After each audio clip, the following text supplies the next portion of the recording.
the Ugandans who are venturing to go to South Sudan to do business. Ugandans, they want to make money, like any other citizens of the world. But our adventurous and enterprising culture is being seriously frustrated because the government is not working with us seriously and protecting our interests when we go to invest in other countries. Look at the investors here, how they are being protected like babies here.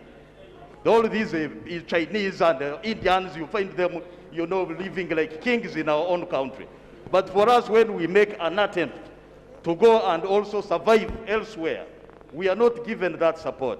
I beg, Right Honorable Speaker, that we should urge our leaders really to move with us as we build a sustainable economy. Information, Madam Speaker. Clarification, further clarification, Madam Speaker. Maneno. Yes, thank you, Madam Speaker. My name is Maneno Zumra, the woman MP of Bong District. The information I would like to pass in the August House is that the presenter has presented the report, but the attackers have now entered deep into the county of Uganda. On 29th of August 2021, there was attack in my district, in Iwafa sub-county, a little bit of Paris, where two young boy and a girl were shot by unknown gunmen. Where are these guns coming from? I think they are coming from South Sudan and through the porous borders.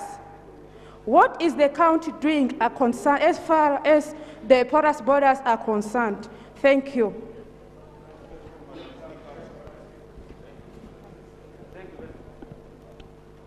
Thank you very much, Madam Speaker and my dear colleagues. Honorable Minister, as we talk now, insecurity is engulfing the whole of Madisab region. Madisab region includes Moyo, Adjumani, and Yobongi. And as my colleague had alluded to, Madam Speaker, early this year and towards May, end of May, a place around the borders with South Sudan called Igbari, Arapi, Abaya, Wano. Gunmen came and displaced people. Where 8 people were killed. And as my sister said before, right from Yumbe, when you come from Yumbe up to Adjumani, around the border areas, there is already insecurity. As he said, where are these guns coming from? Because of the porosity of the borders, because the borders are so porous, there's evidence that gunmen are now moving as they wish, moving with both small guns, small arms, and big ammunitions, freely without being even attacked, without even being arrested. What exactly is happening? As the government sold Moyo, Adjumani, and Obongi, do they want to give us for the Sudan? Please demarcate the border so that we know our areas of jurisdiction. Thank you very much. Of course, government has not sold the area. It is still within Uganda. We are now crying. We are crying. Honorable Court, Honorable Chen. Thank you so much, Madam Speaker. Madam Speaker, I'm rising on the point of clarification to the Minister. Madam Speaker, the Minister was saying traders who are being attacked are those ones who are not moving with the escorts or the team in the arrangement while they are traveling. But Madam Speaker, information which is coming, which we need the Minister to investigate, is that some of those soldiers are trying to solicit money from those traders so that they can move in that kind of convoy. However, some of the traders who could not be in position to give in those kind of money, they are trying to adventure and move on their own.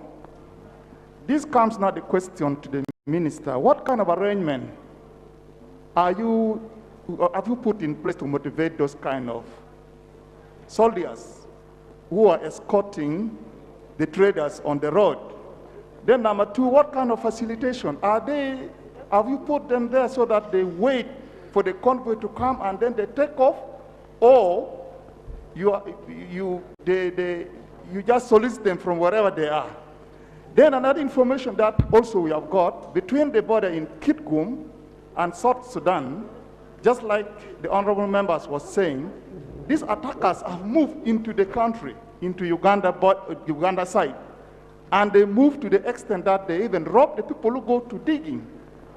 So, Madam Speaker, that's the point I want the minister to clarify about those escort trucks and the escort soldiers who are moving. I thank you. Honorable Minister, when the Sudanese are coming over to Uganda, do they also need escort? No. I just want to find out, do they need escort? Are they also killed? Are they attacked? In Uganda. Are we still within the community? Yes, Honorable Chen. Yes, thank you so much, Right Honorable Speaker. The information I wanted to add is that this situation is really serious, I think more than what the minister seems to be putting across. I was just reading from the WFP. Mention your names for answered purpose. Dr. Sachen, District Woman Representative Alepton. From the World Food Programme Situation Report of 31st August, is indicating that humanitarian assistance is already put on hold as a result of insecurity along the routes. Now, the minister is telling us that some of the killings happening inside South Sudan, the government of South Sudan has sovereign authority. But we know that for the past years, the state of lawlessness in South Sudan becomes really, really bad, that it would require vigilance from other states like Uganda in terms of how we protect our citizens, and also personal vigilance. So I think we shouldn't have this as a matter of laxity, but I would request the minister to treat this as a serious matter. Thank you.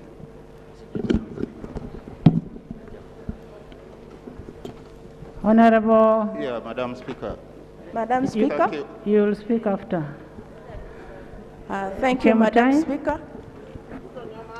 After Chemutai, then... My name is Chemtai Phyllis, Woman MP Kapchoro. I'm coming this side. Thank you, Madam Speaker. Mine is a concern about the report which the minister has presented to us. He has left out many, many other people who have died in Kapchorwa. He has mentioned other places, but we have lost many of our people in Sudan. They have lost property. Some of them, their bodies we have never seen. Some of them, we have buried them at home because we have made our local arrangements and brought them home.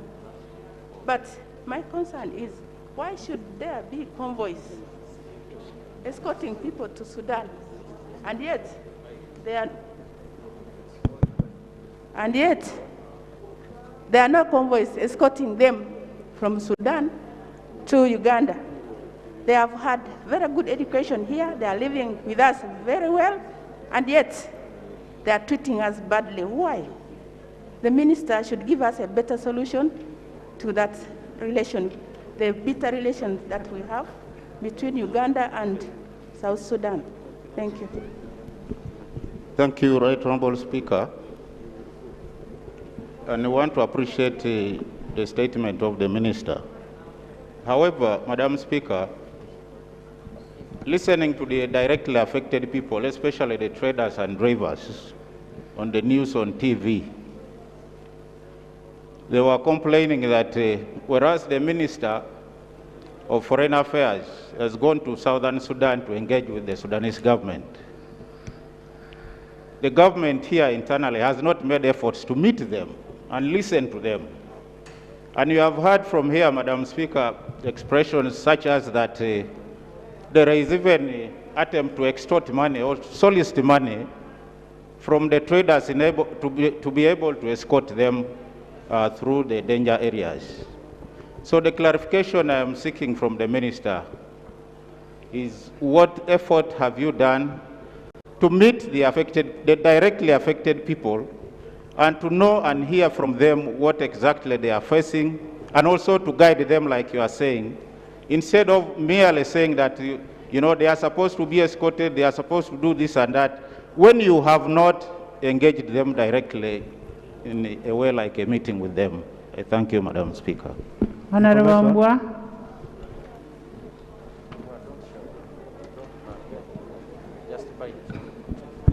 Thank you so much, Right Honorable Speaker. Right Honorable Speaker, I listened to Minister's statement in pain.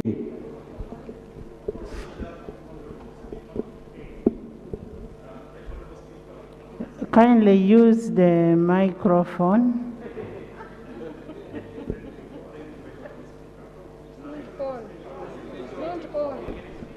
I'm raising under Rule 83, Sub-Rule 1C.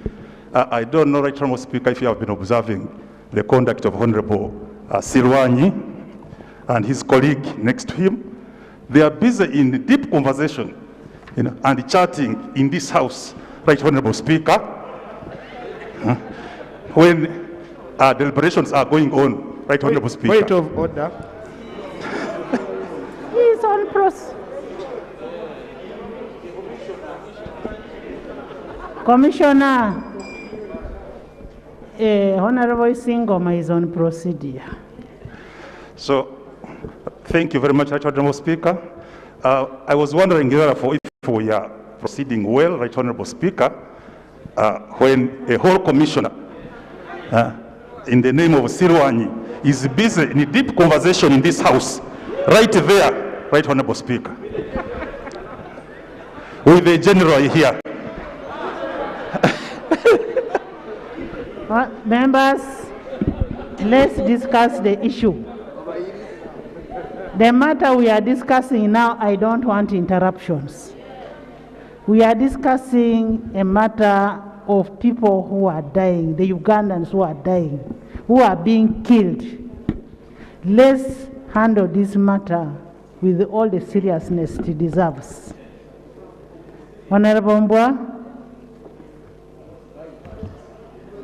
Thank you so much, Right Honourable Speaker. So, Right Honourable Speaker, I've listened to Minister's statement in pain. In his statement, our country, Uganda, prefers to repatriate bodies of the deceased rather than protecting them to make sure that they can get to Sudan while they are alive. Right Honourable Speaker, my biggest concern is, now, when they are dead, who compensates their families? And again, Right Honourable Speaker, we've seen here the so-called investors. Even those who are selling pancakes here in Uganda, they are given security. You find a Chinese being guarded by a UPDF soldier. Everywhere, I don't say where. Serwani, Right Honourable Speaker, I think we cannot tolerate Serwani's character. Right Honourable Speaker, as I proceed, Honourable Serwani, behave like a commissioner. Yeah. So, Right Honourable Speaker, as I conclude, I expected the minister to tell us how they are going to protect Ugandans as they enter into South Sudan. Can we see these redundant UPDF soldiers who are being used by the so-called investors here? Can they also escort our Ugandans to make sure that they reach there and do business? Thank you so much, Right Honourable Speaker. Honourable Minister, one thing I want to find out, have you ever met the families of the affected persons? Not at all. As a minister, have you ever met them? Then two, who determines which convoy which people should be escorted with a convoy? And what safeguards have you put in place? The last two.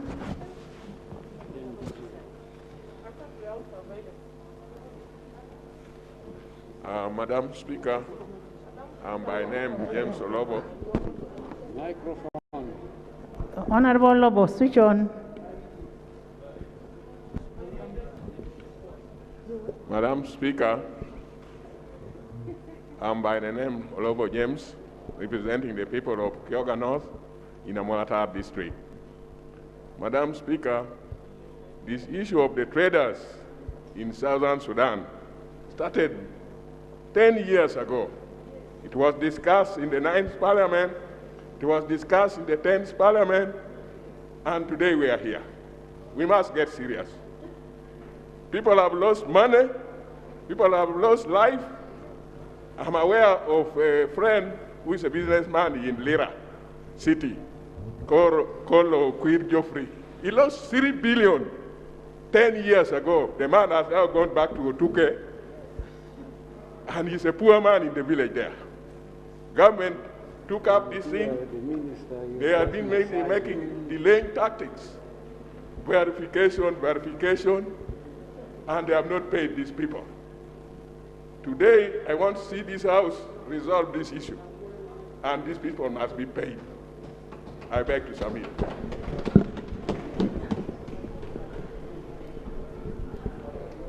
Thank you so much, Right Honourable Speaker. This is also my maiden speech in this chamber. Honourable Kiza. And I'm Chisa Stephen from Luuka South.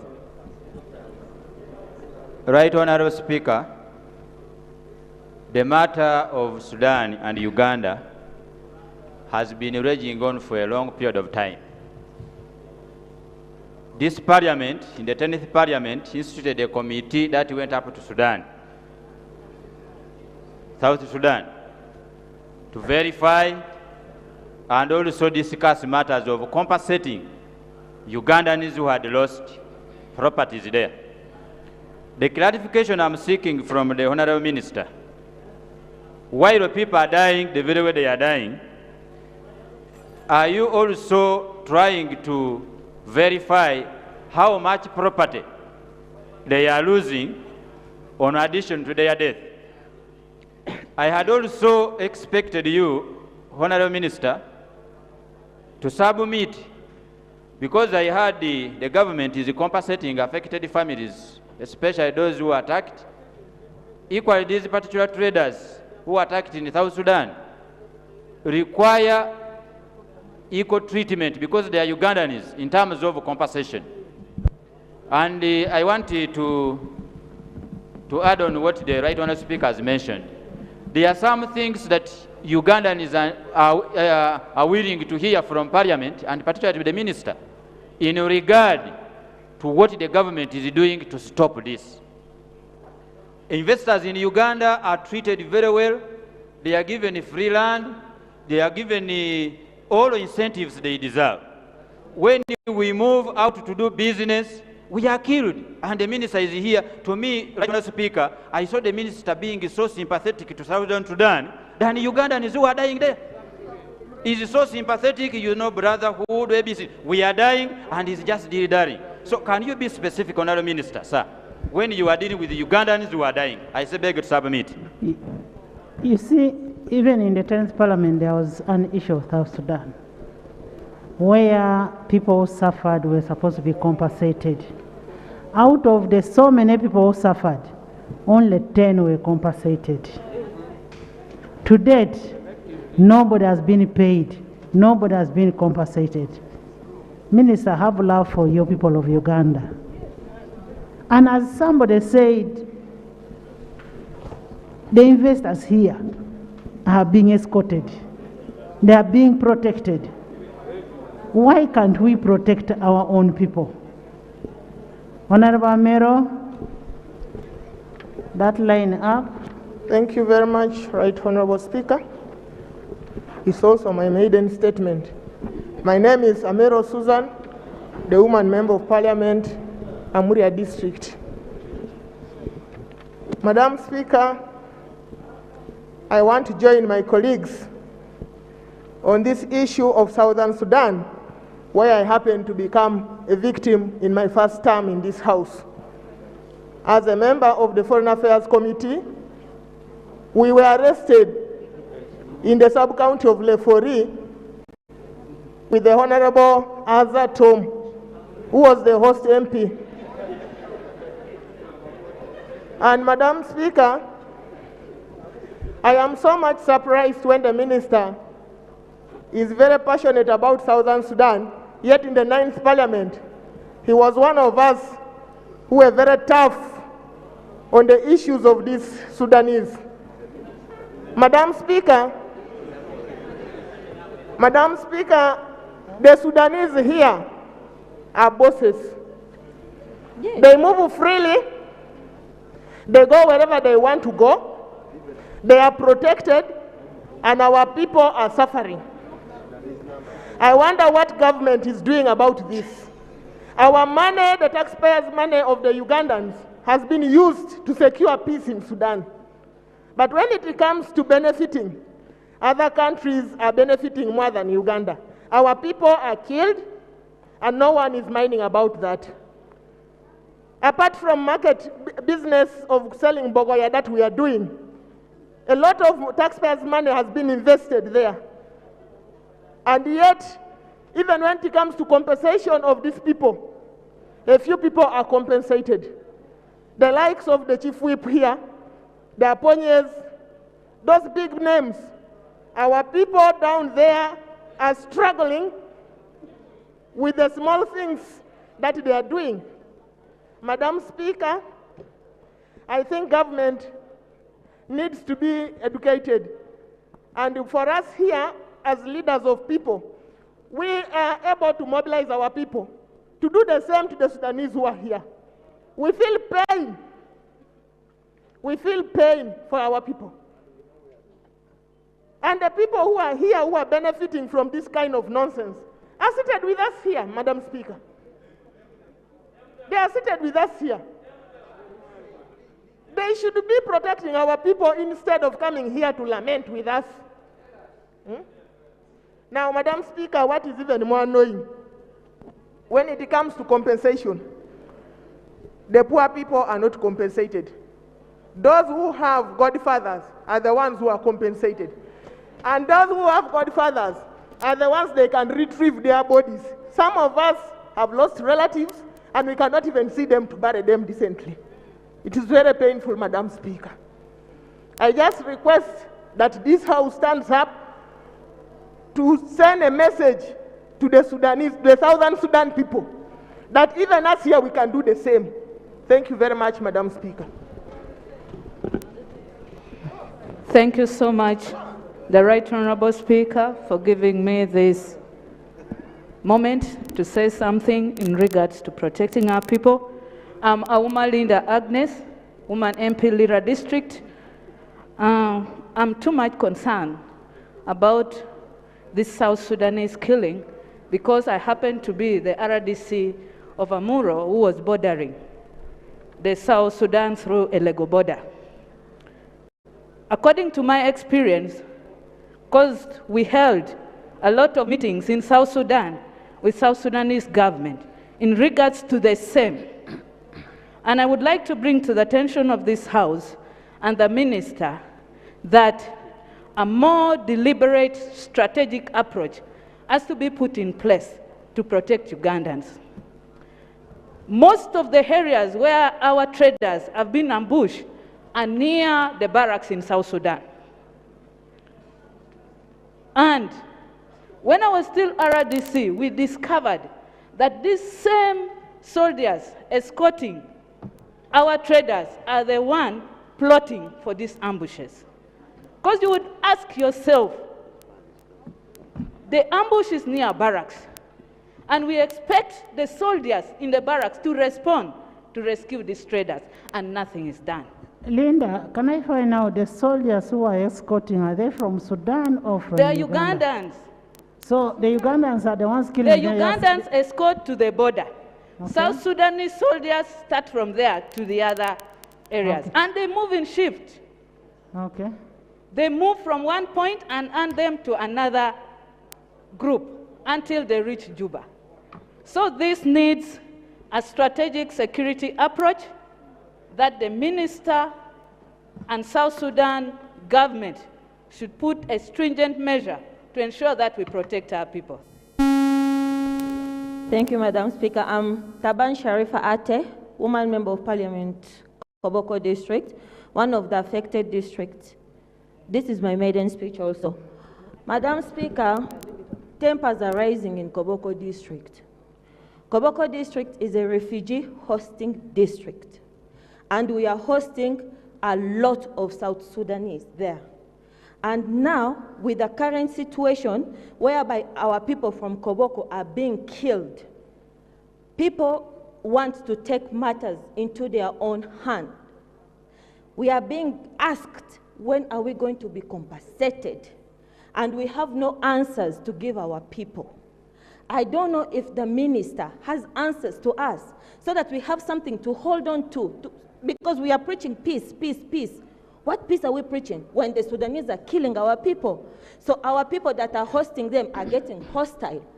I would like an answer to give my people if I'm not answered today. Thank you very much, Madam Speaker. Thank you, Honorable Awol. Madam Speaker, thank you very much for this opportunity.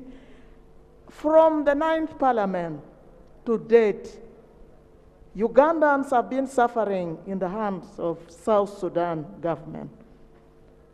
I just would like to tell you that I did not actually lose a son, but I lost a friend of my son in South Sudan who was already a son to me. And nothing happened. And today you hear minister speaks, the body language is as if the problem is Ugandans, not South Sudan. At least your body language was not good to our people. When we talk about patriotism, it's a love for your country, and you cannot say you love your country without loving the people. Let's love our people. When one person dies in some other places, it can cause a very big chaos. But for us here, Ugandans keep on dying, nothing happens. South Sudan has caused us a big problem. And I want to tell you that this must now stop. I remember even we went and visited Moyo, where South Sudanese were even attacking our people in Uganda. They are trying to extend their border inside Uganda. And for us, we keep on, smoothing them. We are so good. The relationship is so good. So good when your people are dying one-sided. At least the death should be both-sided. Honorable Minister, we are not going to accept this. We live with South Sudanese side by side, and we pamper them so much. Why do they kill our people? We must love our... Goretti? Patrick? Thank you, Right Honorable Speaker. I thank God that I made it to this 11th Parliament. I stand as a victim of South Sudan attacks. My father was working in South Sudan during the period of 2017. He is Mr. Kasuja Joseph in Zimbabwe. My father lost over 10 billion shillings in Southern Sudan and is among the group that was supposed to be paid. Right Honorable Speaker, my siblings failed to go to school because of this. Now when I see the minister standing in front of us, looking as if the brotherhood, what do we mean by brotherhood when Ugandans are suffering? Right Honorable Speaker, the fact that I'm here, I kindly request that among those to be compensated, my good father becomes part of those, if this House can allow. I don't submit. Patrick. Minister of Finance, you make a follow-up on compensation. Patrick. Right Honorable Speaker, we must admit, Right Honorable Speaker, that today the statement we got from the Minister of Foreign Affairs is not the right statement this Parliament should have received. Right Honorable Speaker, the Minister of Foreign Affairs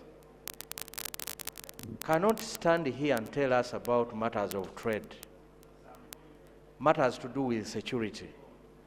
There are dockets that can ably tell us what is going on along those lines. Right Honorable Speaker, I expected the Minister of Foreign Affairs to tell us what regional efforts are there that are going on to solve the impasse in the continuous conflict, the conflict in South Sudan.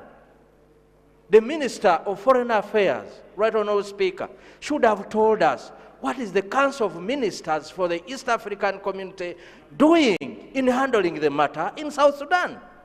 Right Honourable Speaker, we needed to hear the Minister telling us about what IGAD is doing, what other regional bodies are doing, at least to secure a route for the traders.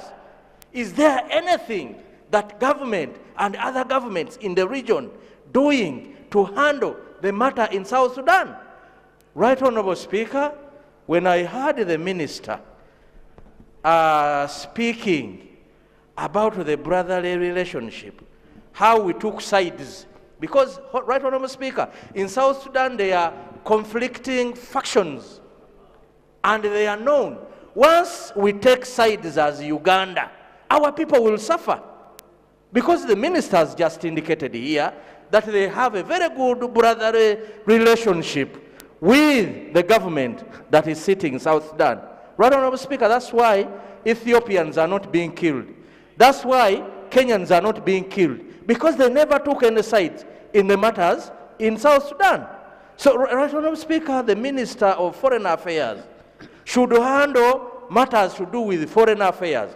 We should expect the Minister for Security, the Minister for Trade to come here and give guidance to what is going to happen to our traders as they do trade around there. Thank you very much, Right Honourable Speaker.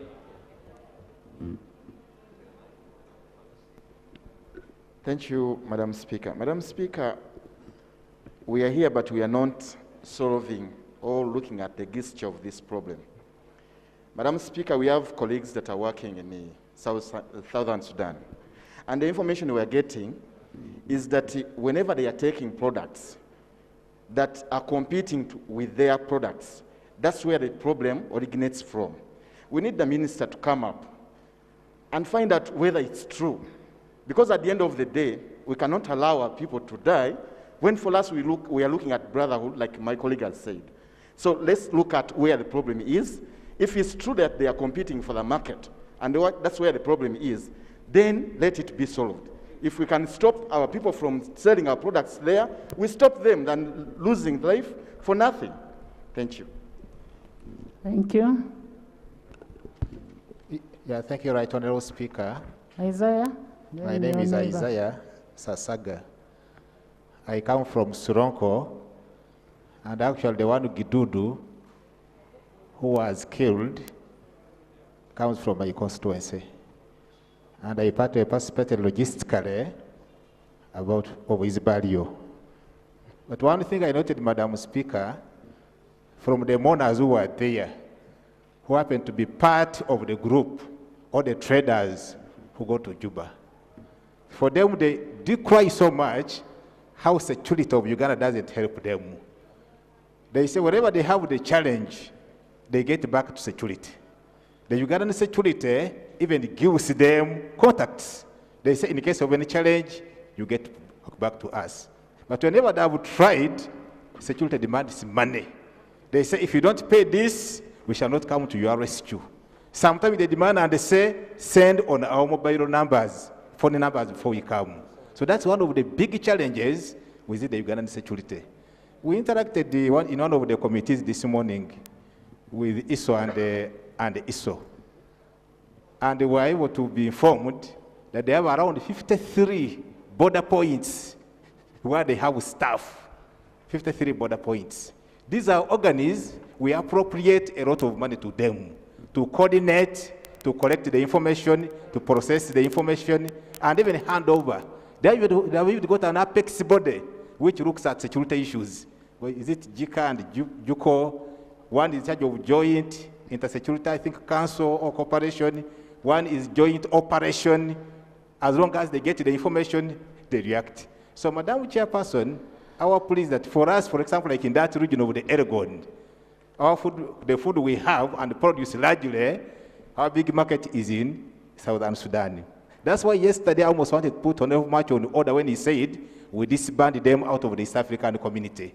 The market is good for us, but we need to see how best can the Ugandan government engage the government. Honorable Santa. Thank you very much, Right Honorable Speaker. Members, we have another big report to debate after this. Let's now limit to at least 2 or 3 people. Madam Speaker, I felt so bad when the minister was making his statement on the issue of killing of the people of Ugandan in South Sudan. The statement where he stated that it is not the people of South Sudan who are killing on the road or inside South Sudan, I want to ask the minister to explain. Then who are those people killing? Yes. The Ugandans in the borders of South Sudan. I have been one of the person who did business in South Sudan. I lost a lot of money because we were supplying the military. But leave alone that one. All the South Sudanese have just bad heart from top to bottom. This is what I would like to state. Look, at one time I had a lorry. We had taken sorghum. So as we stopped like this, we wanted to eat some things in the Honorable restaurant. Santa, not everybody has a bad heart. Since we're in a relationship, you could use a better language, not that way. I'm sorry if that is a bad language, but because we are not happy. Yeah, we are not. We know, we appreciate, but we have to have a parliamentary language, and then, of course, not everybody is bad. That's why you're in a relationship with them.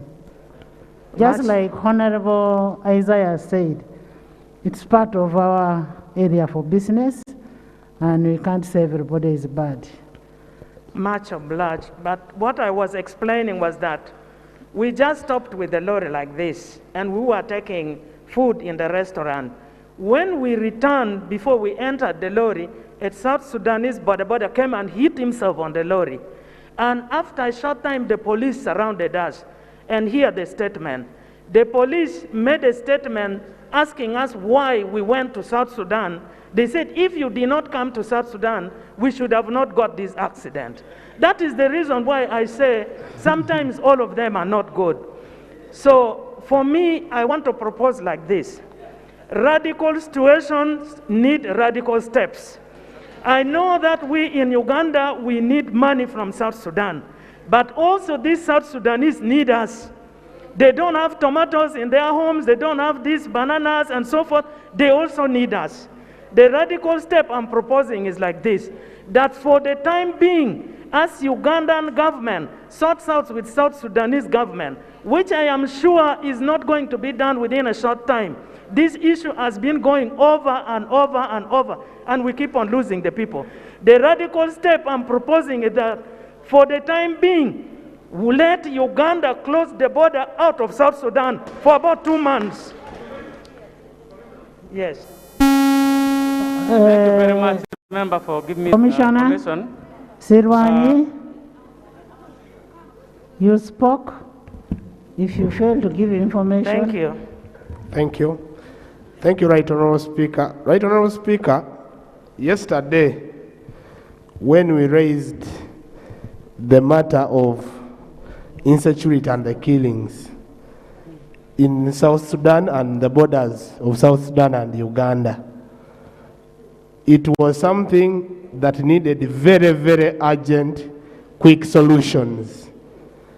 And I remember very well, you directed the Minister for Foreign Affairs to come back today in this Parliament with practical but immediate solutions. Even as we talk now, as we debate here, this violence is still going on. What I expected from the Minister, we are in the East African community, and we have a Ministry for East African Community. We have a relationship with South Sudan. What I expected from the Minister is to tell us that government has done 1, 2, 3, and this is going to reduce by this level at this time, T. But the Minister came, seemed a bit casual, is telling us as Parliament that we are going to sort out. I think the lives of Ugandans come first before you even look at trade, because you cannot trade when you're dead. Let's call facts facts. Let the minister give us clear, holistic, and eclectic approach of how we are going to handle this security issue to a logical conclusion. Because when it came yesterday, it was very urgent. We cannot afford to just debate today, then the matter goes back again. We come another day, we debate. We need answers and we need solutions so that the Ugandans who have lost their loved ones know what is going to happen. And those ones who are not yet there, who are not yet dead, and who are still moving as traders, be provided with security immediately. Right, Honorable, if this is not handled urgently, I think we shall not be doing the right work. Then the issue of compensation. Right, Honorable, I remember we started that issue in the 9th, 10th Parliament, and we brought the floor of Parliament here, traders who were supposed to be compensated. There was even an ad hoc committee that was formed. But this did not happen. It happened haphazardly. Very few people were compensated, and up to now, I have many books, right, Honorable, I'll lay them on the floor here, of traders demanding money. Up to today, they have not gotten anything. These people have families. Some of their children have lost education. They are stuck. A honorable member has testified here that the father, she became a person and talked about her father. But this is the truth. Honorable Olanya. Thank you, Right Honorable Speaker. Right Honorable Speaker, the matter raised yesterday was not responded to by the Honorable Minister. Right Honorable Speaker, since Monday, Juba is closed and sealed off. People are not being allowed to leave Juba. Right Honorable Speaker, what we really need to hear from the Honorable Minister, what are the strategies government is putting in place to rescue Ugandans who are in Juba as per now? 2, Right Honorable Speaker, truck drivers. Right now we have more than 280 trucks parked in my district, Amoro, are illegal. Other trucks are carrying perishable goods. They cannot go to South Sudan. They are just stuck. Our properties, their properties are being destroyed. What we would like to hear from the Honorable Minister, what is the government going to do to rescue those truck drivers? Right Honorable Speaker, the South Sudanese, some of us who border South Sudanese, those people, they kill with impunity. There is no law in South Sudan. Therefore, as Ugandans, we need to be more serious, Right Honorable Speaker. What Honorable Minister was giving is just the long-term strategies. Right now, we need an urgent matter. What should be done to rescue the life of Ugandans who are stuck in Juba today and tomorrow? I beg to move. Leader of Opposition, Katesh. Thank you, Honorable Speaker. And I know members think I am having a lead can. No, I'm just sitting in for the leader of opposition. So I see you are all wondering, but I think I'm also fit and proper to sit in for the leader of opposition. Right now, Speaker, I want to thank you very much. This is a very strong achievement of having ministers getting issues and they bring responses the following day. And I want to commend this on Honorable Mulimba and the other ministers who are attempting to do the same. However, Honorable Speaker, I think this statement, honorable members, is ripe for rejection, according to what you are saying. Right, Honorable Speaker, there are statements you have to just expunge if members agree.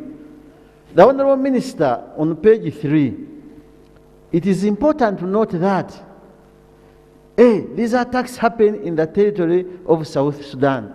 So once they happen in South Sudan, don't mind about that.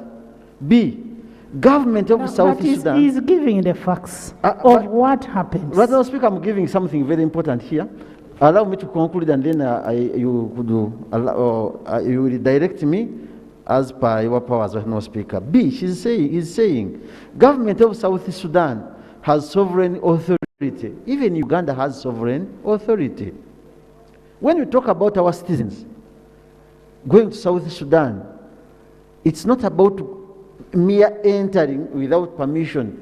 They have got permits from that country to enter South Sudan.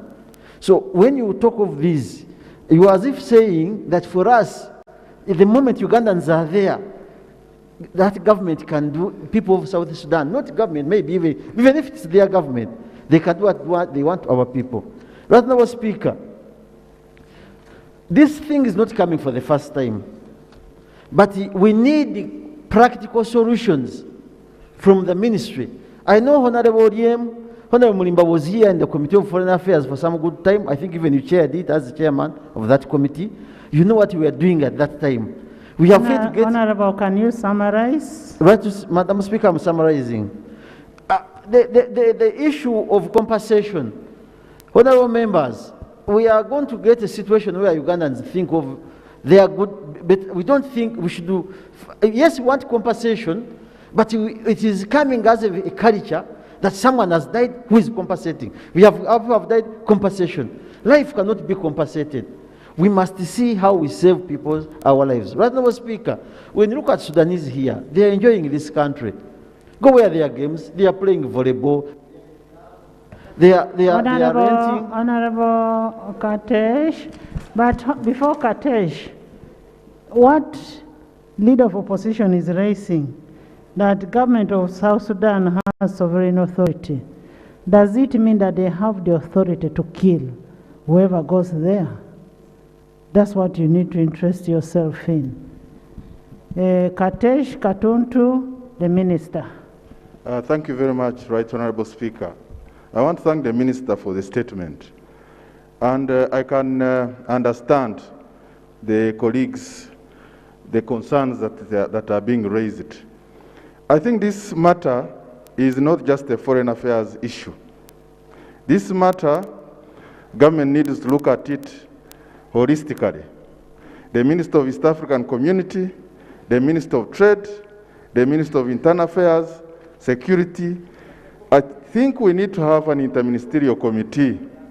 I'm on the floor, I need to be protected from Kisos. Honorable Chemaswet, we know you are in foreign affairs, so we are going to give you work. Right, Honorable Speaker. We need an interministerial committee that looks at the issues of South Sudan. South Sudan is a strategic partner in the East African community. Our trade to South Sudan now goes about 800 billion annually. We cannot afford to continue having these issues that are raising emotive debate. Right, Honorable Speaker, we have security presence in South Sudan. We expect that government should have early warning systems and warn our traders when there is likely to have an outbreak of insecurity, so that our people can make rightful decisions. We have not seen that happen. Right, Honorable Speaker, we talked about compensation, but where is the policy on compensation? It doesn't appear to be there. It depends on how much noise we make. But we need government to come out clear on the policy of compensation so that it is known and people, know their rights. So, Madam Speaker, I would like to say that this matter just goes beyond the Ministry of Foreign Affairs. The respective ministries should take charge of this issue, discuss and come out with a clear statement on how we are going to manage issues of South Sudan. Thank you, Right Honorable Speaker. Honorable Katuntu, Aza, you sit. I know what you want to raise. You sit. Tom. Thank you very much, Right Honorable Speaker. I am saying, Tom, you sit. Honorable Katuntu. Thank you very much, Right Honorable Speaker. Right Honorable Speaker, I remember very well when the Honorable Hamson Oboa, now Minister of State for Education in charge of sports, moved a motion in this House many years ago to congratulate the government of South Sudan upon attaining independence. I did caution at that time that it was no time to celebrate. And up to now, my words then still ring in my mind. Are we having a failed state in the neighborhood? Because whatever can go wrong in any state actually is wrong in South Sudan. We don't have to lie ourselves. South Sudan is not any normal country, colleagues. They have so many challenges. But it is incumbent upon our government to issue what in diplomatic words we say travel advisories, to warn our citizens not to travel to South Sudan. And if you do, know that it is risky business. We cannot afford to say, no, don't mind, continue traveling, and people are dying. There's something, Right Honorable Speaker, which I'm sorry I'm going to spoil the party, but I disagree with strongly. This thing happening in compensation. For how long will the ordinary people, Ugandan taxpayer, be compensating people who are being affected in other countries? For how long? Whoever has problems in South Sudan, he comes to Uganda for compensation. The traders went to South Sudan. They were messed up there. They came here and we appropriated money. Didn't we? Order. Yes. Thank you, Right Honorable Speaker. I have been forced to get up and give Honorable Katuntu point of order. Big people were compensated. It is the small ones who have not been compensated. Very big ones are compensated. Can you not be kind to these other people who are struggling? Should it always be like in the Bible, that those who have more shall be given to them, and those who don't have, nothing is given to them? Is it going to be like that? So is it really in order for Honorable Katuntu, who was in the 10th Parliament, who actually attended to the deliberation here about the plight, the cry of the South Sudan traders on compensation, to say that people should not be compensated? Is it really in order that he should insinuate like that? Actually, you know what is happening? You've not understood each other. What Honorable Katuntu is saying, that this business of Uganda being the one to compensate every time the people of South Sudan, remember the money that is paid is from Uganda, it's not from South Sudan. We are not bankers of South Sudan. We cannot be compensating for the mistakes of South Sudan. That's what Honorable Katuntu is saying. And I also I have got a complaint from Government Chief Whip where they claimed he was compensated. It is on record, he has never been compensated. So that should be removed from the Hansard. Thank you very much, Right Honorable Speaker. You know, sometimes we don't have to rush order, procedure, even before you hear what your colleague is saying. It doesn't make sense. Because, one, the point, as the Right Honorable Speaker says, the taxpayer of Uganda cannot continue paying compensation, yet is not the cause of the problems. These people go to Sudan, they are killed in Sudan, we come to Honorable Golo, we say you compensate us. Does that make sense to anybody? There is a person in South Sudan, there is a government. The people who are being killed, who are killing, are in South Sudan. They are citizens of South Sudan. Why should the Ugandan taxpayer pay compensation? And I'll take the information. Thank you very much, Honorable Abdul Katuntu. Actually, South Sudan has been compensating other countries for the injustices orchestrated against their citizens. It is on record that South Sudan paid $355 million to American citizens who are injured in South Sudan. It is also on record it paid victims of the bombings in Kenya and Tanzania for the same.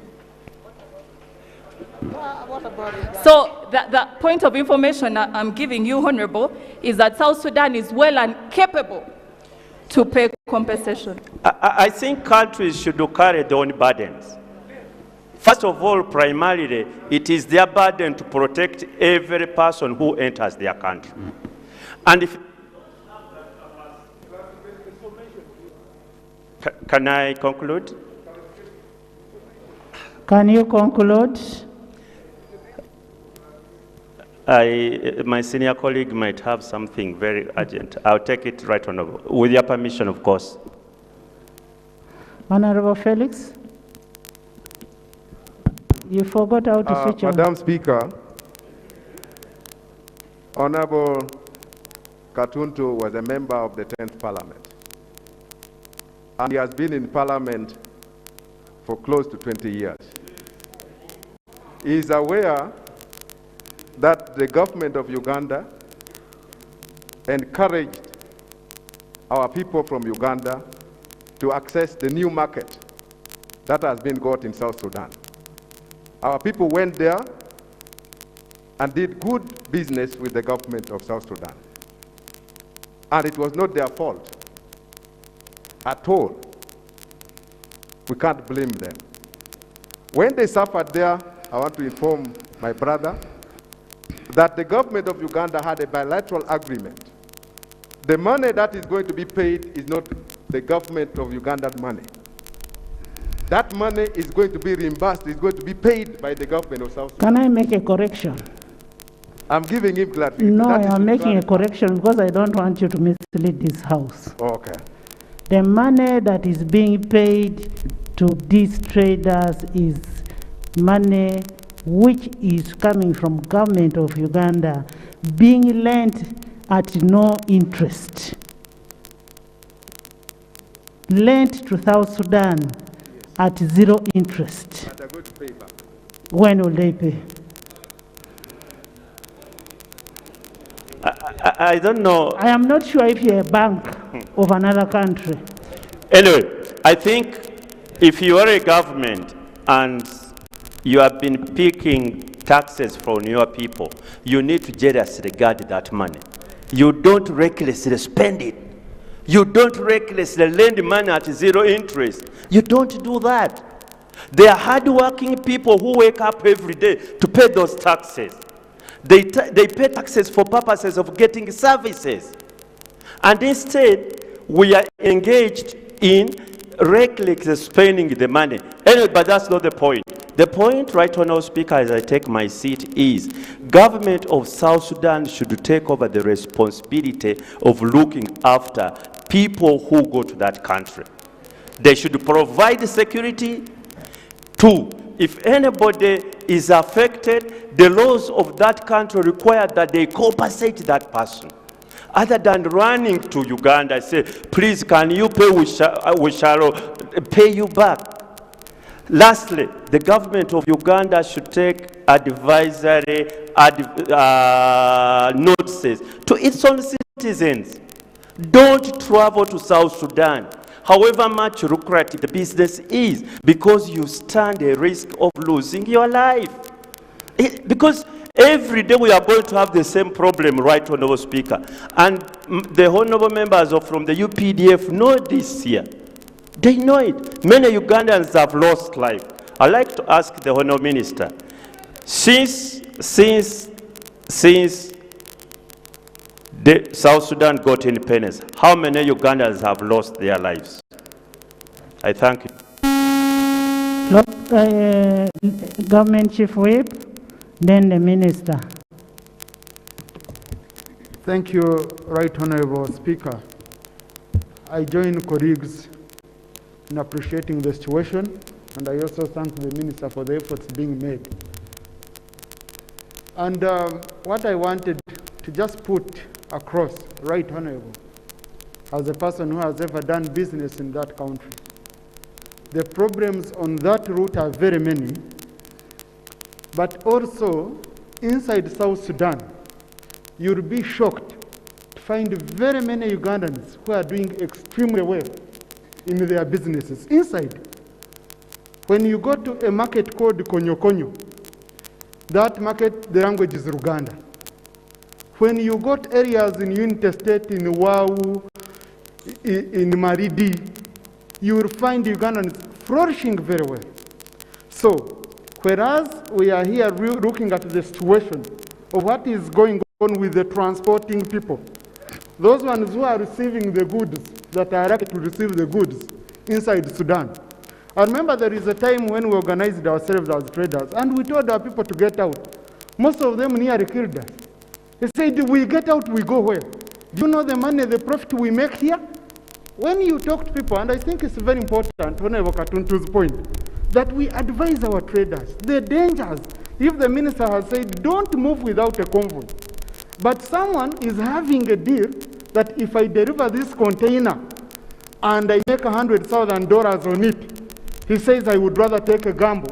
Maybe if I meet these guys on the road, I will give them 10,000. So he tries to escape. Some of them, you stop them from Uganda side, they start coming via Ethiopia side. They go and get goods from Ethiopia. So I don't want us colleagues to condemn as if once you're doing business in South Sudan, you're condemned, you're finished. There are people, Ugandans, who are doing extremely well in South Sudan if you go there. But the problem are those who are refusing to follow the guidelines of the minister. And the Right Honorable Speaker, maybe we should make it here that we have a clear record. If you want government of Uganda to be responsible for you, then you follow the guidelines it gives. If we say, don't cross with your car when you're not escorted, and then you cross at midnight, you try to go without escorts because you're running after money, forgetting your life, then if you get a problem, you don't come here to complain. Because you didn't follow the procedure. Clarification, I beg Madam to submit, Speaker. Right Honorable Speaker. The clarification I wanted to get from the government chief whip is that for how long are we really going to escort the business people from Uganda to South Sudan? How much money will Uganda lose by doing that escorts if you confirm that we should be escorting traders? And we need the same security in Masaka. Right Honorable Speaker, the last time I was there, we had over 100,000 Ugandans doing business in South Sudan. 100,000 Ugandans, when we were in a group. And Right Honorable Speaker, if we are to be honest, the situation in South Sudan is beyond business. There is general insecurity. There is general insecurity. You know the different rebel groups fighting. I remember the minister the other day when he was here, he was saying Uganda is trying its level best to ensure that the fighting groups do come together. Now, Honorable, you have a choice as a Ugandan to either insist and say, here is a battlefield. If I pass there with a bottle of water, just a minute, Honorable Seungu. When you are lucky and you cross with a bottle of water, you can sell it at 3,000. So you weigh the risk against the profit. Most of the people are weighing risks against the profit. It's very profitable when you are lucky and you cross. Clarification. So I think Clarification. Government Chief Whip, for us, what we are mindful is the lives of our people. Just like the South Sudan people can come to Uganda and freely move everywhere, we also want the safety of our people. We should not be subjected to that kind of life that you must have security. Let's have an agreement with the South Sudan and say, just as you want to be free in Uganda, we also want to be free in your country. Honorable Minister, can you come and summarize your... Madam Speaker, I also still wanted clarification. Can you come and summarize your whatever, your response? Members, when you look at our rules, We're supposed to have debated this in less than 1 hour, but we've taken almost 2 hours. So let's finalize with the Minister. Thank you so much, Madam Speaker. I want to confirm that the government is extremely concerned about the happenings, especially the murders which are meted upon East Africans and particularly Ugandans, including destruction of property in South Sudan. Madam Speaker, I had one of our colleagues who said my body posture was one of I don't care. Probably that is perception. But I want to tell you, if there are people in this country who have also suffered personally, I'm one of those. And I want to assure you that when my relative was murdered, we did not even retrieve the body. Procedure, so, Right Honorable Speaker. Madam Speaker, it's not correct Procedure. to imagine that I'm not posturing as a concerned citizen. Doctor, let him finish his Madam Speaker, permit me Maybe go that's to... how he looks like. Permit me go to the issues that have been raised. But maybe before you go there, Madam Speaker, I'd just like to raise the following general issues. That in diplomacy, when somebody says you are silly, you don't respond with the same measure of wording. So that's why maybe in my presentation, my statement, I wasn't using offensive language that members who are maybe emotional would have wanted to hear. And also I wanted to make a correction that when we are dealing with sovereign states, let's try to be as diplomatic as possible, including when you are making a reference to South Sudan. I've had several colleagues refer to South Sudan as Southern Sudan. Madam Speaker, this can also bring about a diplomatic row between the two countries because this is an organ of government. We should be able to understand that the Republic of South Sudan is a sovereign, independent state. When you refer to it as Southern Sudan, you are taking them back to where they came from. I thought I should make that clarification. Madam Speaker, there are members who have raised issues of general concern, not specifically under the docket of foreign affairs. Because issues have raised, including compensation, including security within our borders. Now, Madam Speaker, the issues of security within our borders, including, like I had members talk about, some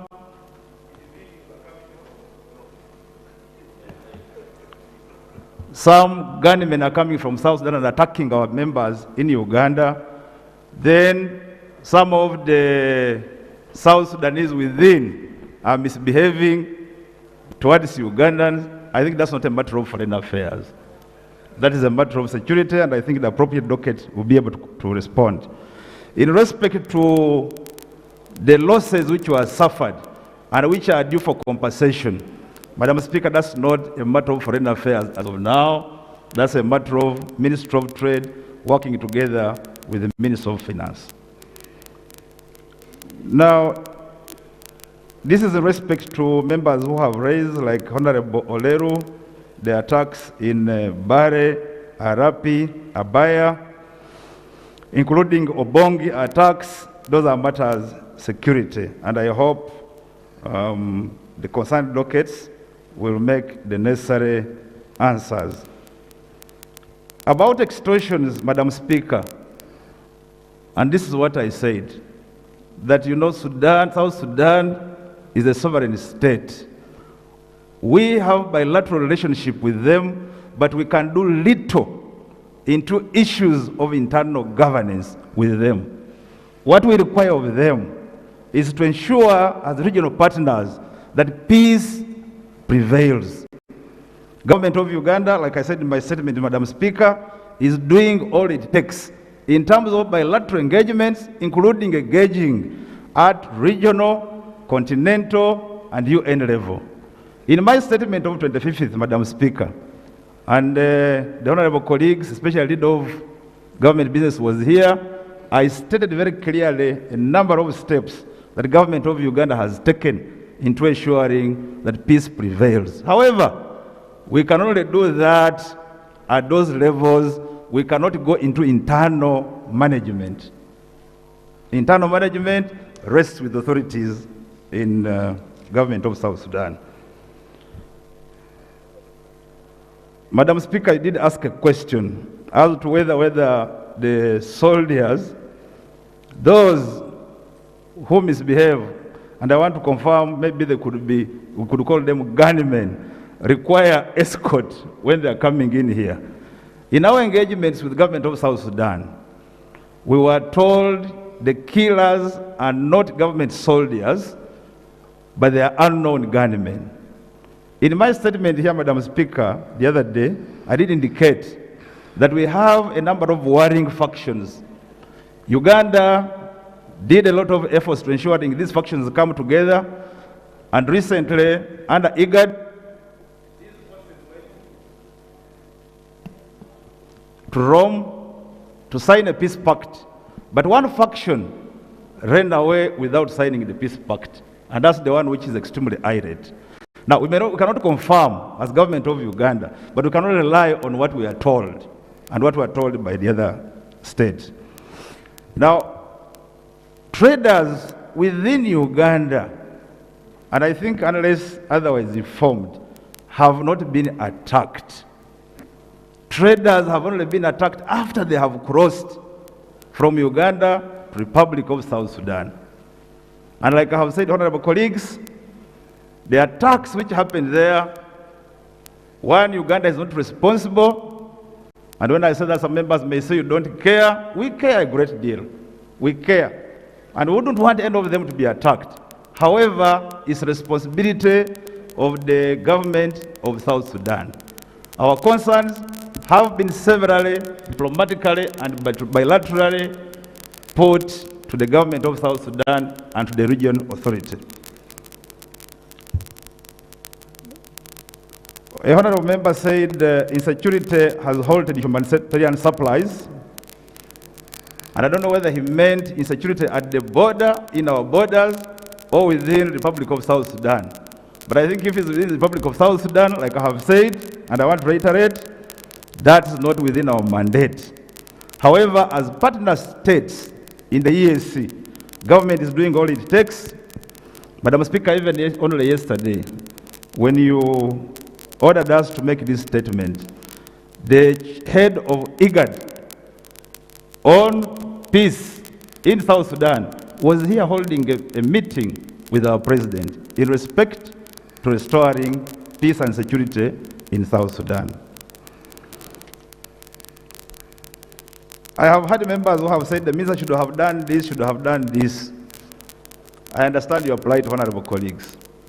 But in response, this statement is made in response to the particular question that was addressed. And I don't know where the Honorable Gilbert Olanya has gone. I was strictly responding, and this has limitations. I shouldn't have gone really beyond the scope of what I was supposed to say. So, Madam Speaker, I really tried to live within the scope of what the question required of us. Now, the Honorable Mbwase Kamwa said that Uganda is only interested in the repatriation of bodies. That's not true. I have heard the honorable colleague saying he has a lot of pain, just like I do, that one of their loved one who was killed, the body wasn't repatriated. Even when you have lost a loved one, you really would like to bury this person. So, since this happens in the Republic of South Sudan, and is really very unfortunate, the best government of Uganda can do is negotiate to ensure that this body is retrieved for burial. That's the only consolation that you can have. So it's not true that the government of Uganda is only interested in repatriating bodies. There's not much that we can do other than doing that.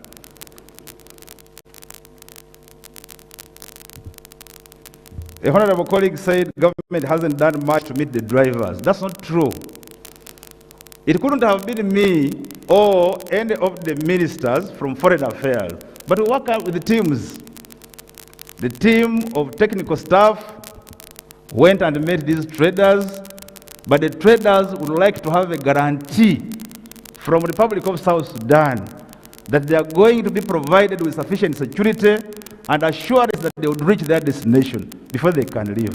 Otherwise, meeting them, and I want to answer this one together with the issue that has been raised by Honorable Katuntu and many others on touching on travel warnings. Madam Speaker, on page 3, number 3, Uganda security officers have advised all Ugandans not to proceed to South Sudan without security guarantees. This is not the first time that the government of Uganda is doing this. We have done this, and we want to reiterate. And I want to call upon you, colleagues, that please ask our members of who are engaged in trade not to move because there is instability, there is insecurity where they are going. Let them not move until there are security guarantees, especially convoy systems. Madam Speaker, permit me to summarize.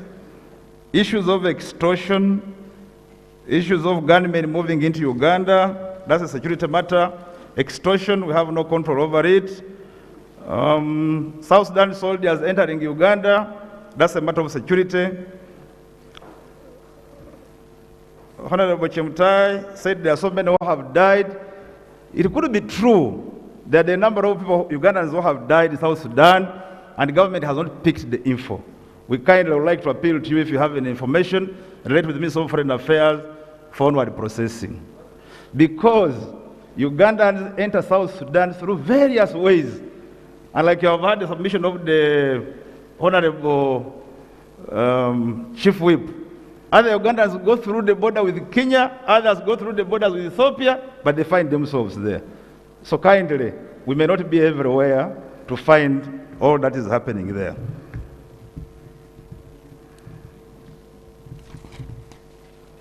Madam Speaker, the issue of compensation, I have already touched it. The issue of property loss, this is also compensation. Then, yes, there have been a general concern that we seem to care so much about our relationship with the Republic of South Sudan other than caring for our people. That's also not true, Madam Speaker. We do, number one, care for the citizens of Uganda, but we also value our relationship from a political, economic, and strategic point of view with the Republic of South Sudan. So when we say we enjoy brotherly and bilateral relations, it doesn't mean we are happy with the violence that's being meted upon our people. But I think maybe just this is diplomacy. We are only living in an environment where we have to apply diplomacy in order to protect our bilateral relationships. Madam Speaker, Minister of Foreign Affairs will be ready and more than willing to come back here at any time, whenever called upon, or whenever events occur, to submit to this House any event in respect to South Sudan or any of our neighbors, in respect to trade, commerce, politics, as long as it's outside the borders. The last one I want to emphasize is the issue of boundaries. In my statement I made here the other week, Madam Speaker, I did indicate that yes, we have had skirmishes with our neighbors arising of lack of clarity in the boundaries. Now, some little work was done, especially in the north, in the border with South Sudan, but it hasn't been completed. And like you may be aware, honorable colleagues, this work requires multi-sectoral or multi-ministerial approach. It involves Ministry of Lands, it involves security, it involves foreign affairs, and many others. The budget which was provided was only for studies and providing boundaries on a few areas. Rwanda was concluded. I think we still have a lot of work to do with the DRC and also border with South Sudan, including Kenya. So yes, the porosity of borders is there, and many more borders are porous, including Busia side, including Congo. Most of these borders are porous. The only thing that we can do is to work together as a region to ensuring peace and co-relationship prevails amongst and within these nations. Madam Speaker, there's an honorable member who wanted me to tell this House about all the efforts that the government is doing, including at regional, at IGAD. All those were packaged in the last statement, and I want to confirm, indeed, the government of Uganda has gone a long way into engaging at regional, continental, including at UN level. Now, finally, there was a statement which was made that Uganda has presence militarily in the South Sudan. I want to confirm, Madam Speaker, that that's not true. In 2020, United Nations, under Resolution 2577, imposed a ban, and this was an arms ban on the Republic of South Sudan. And therefore, if we are going to engage either militarily as a region, you must ask for a waiver from the UN Security Council.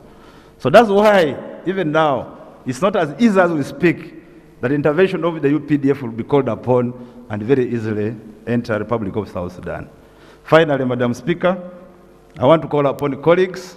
I know we are very emotional about this matter because lives have been lost, property has been destroyed, it's been on for some time.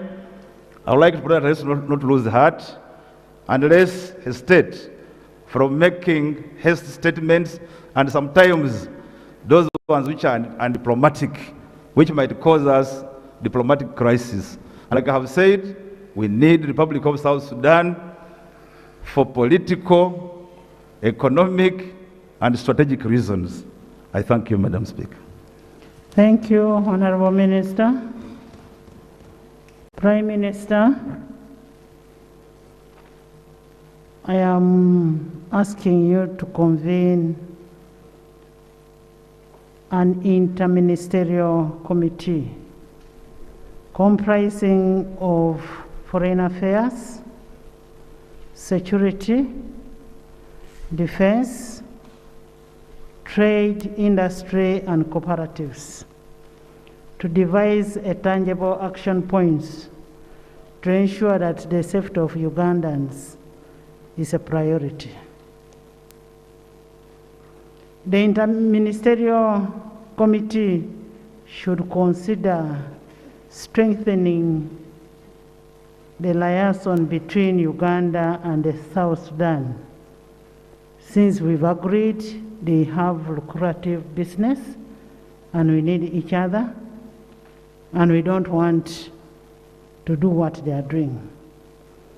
A progress report on the action that has been taken in this committee should be presented to this House within 21 days.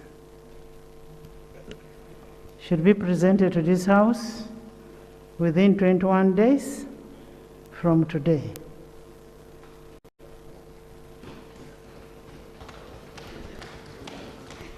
Thank you. Madam Speaker, I'm seeking your guidance, Madam Speaker, on participation of EAC Affairs Committee in the same matter. Item 4 on the laying of papers in accordance with Rule 31 of the Rules of Procedure. Item 4.1. Honorable Minister of Finance. Thank you so much, Right Honorable Speaker. I beg to lay on the table a proposal to borrow 65.6 million special drawing rights, SDR, equivalent to United States dollars 90 million from the International Development Association of the World Bank Group to finance the Uganda Secondary Education Expansion Project. I beg to lay. The loan request is referred to the Committee of National Economy for consideration and a report back to this House. Item 4.2. Honorable Commissioner, please lay all the reports, then we'll refer them to the relevant committees after.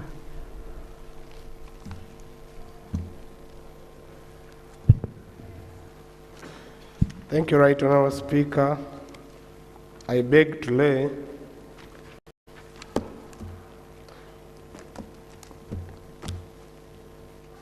I beg to lay the report of West Division, Fort Portal Municipal Council for the year ended 30th June 2015. I beg to lay. I also beg to lay the report of Nyamwamba Division, Kasese Municipal Council for the year that ended 30th 2015. I beg to lay. I also beg to lay the report for the Central Division, Kasese Municipal Council for the year that ended 30th June 2016. I beg to lay, Right Honorable Speaker. I beg to lay the report for Bulembia Division, Kasese Municipal Council for the year that ended 30th June 2016. I beg to lay. Right Honorable Speaker, I also beg to lay the report for Kabito Sub-County, Bunyangabo District for the year that ended 30th June 2017. I beg to lay. I beg to lay the report for Bihanga Sub-County, Kamwenge District for the year that ended 30th June 2017. I beg to lay. Right Honorable Speaker, I beg to lay the report of Chisomoro Sub-County, Bunyangabo District for the year that ended 30th June 2017. I beg to lay. I also beg to lay the report for Katebwa Sub-County, Bunyangabo District for the year that ended 30th June 2017. I beg to lay. I beg to lay the report for Nombe Sub-County, Ntoroko District for the year that ended 30th June 2017. Right Honorable Speaker, I beg to lay. I also beg to lay the report for Hakibale Sub-County, Kabarole District for the year that ended 30th June 2017. I beg to lay. I also beg to lay the report for Butiti Sub-County, Shenjojo District for the year that ended 30th June 2017. I beg to lay. I beg to lay, Right Honorable Speaker, the report for Biguli Sub-County, Kamwenge District for the year that ended 30th June 2017. I beg to lay. Right Honorable Speaker, I beg to lay the report for Buhuhira Sub-County, Kasese District for the year that ended 30th June 2017. I beg to lay. I beg to lay, Right Honorable Speaker, the report for Hakibale Sub-County, Kabarole District for the year that ended 30th June 2017. I beg to lay. Right Honorable Speaker, I beg to lay the report for Rebisengo Sub-County, Toroko District for the year that ended 30th June 2017. I beg to lay. Right Honorable Speaker, I beg to lay the report on research training mentoring program for career development to the faculty in medical education partnership initiative institutions at Makerere University College of Health Sciences for the years that ended 31st, 2017 and 2018. I beg to lay. I beg to lay. Thank you, Commissioner. All these reports. The reports of the Auditor General on the sub-counties are referred to Public Accounts Committee, that's local government. While the report on nature research training is referred to Public Accounts Committee, Central. Item 5, motion for adoption of the report of the Parliamentary Task Force on the national COVID-19 response. Members, as you will recall, we adjourned the debate on this matter pending a response from government. I have been informed the Minister of Health has responded to the report of the task force, and I will therefore invite her to present the report. However, before she presents the report, Honorable Katuntu had asked for 10 minutes to make a summary. I don't know if he still needs that 10 minutes, but if he doesn't need, then the Honorable Minister, yes. Thank you very much, Right Honourable Speaker. Now we are ready to listen to the reply from the response of the Minister. After the Honourable Minister has presented, then we will put the report to debate. Honourable Minister of Health, we are anxiously waiting to hear from you.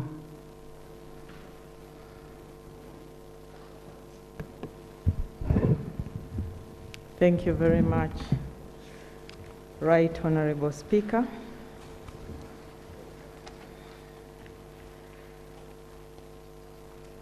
Honourable Speaker and honourable members, this response covers the issues / concerns raised by the Parliamentary Task Force on COVID-19 that from now on I'll be referring to as the task force. The issues covered mainly the following areas. There were matters of budget, expenditure, COVID-19 plan and accountabilities. 2, procurement and distribution of community fabric masks. 3, human resources for COVID-19 response. 4, provision of PPEs for health workers. 5, payment of allowances. 6, COVID-19 donations. 7, COVID-19 management. 8, oxygen availability and functionality of ICUs. 9, health infrastructure in the country. 10, vaccination. 11, research and indigenous therapeutics. And 12, modalities and enforcement of the lockdown, among others. Right Honourable Speaker, honourable members, it is imperative Procedure, to note— Madam Speaker. Madam Speaker. A procedure matter? Yes. Madam Speaker, through you, I request that we get the response of the Minister uploaded on our fora or on the general methods as used. Few of us have got that copies, but we don't have the soft copy. Thank you, Madam Speaker.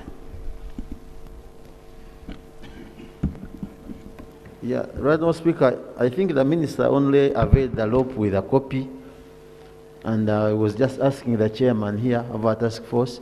Well, he has just got it, and then we helped him get one. So I have been informed it was uploaded. Maybe we it's could not just on. cross-check. It's not on, and we have to do these copies because we are supposed to respond also.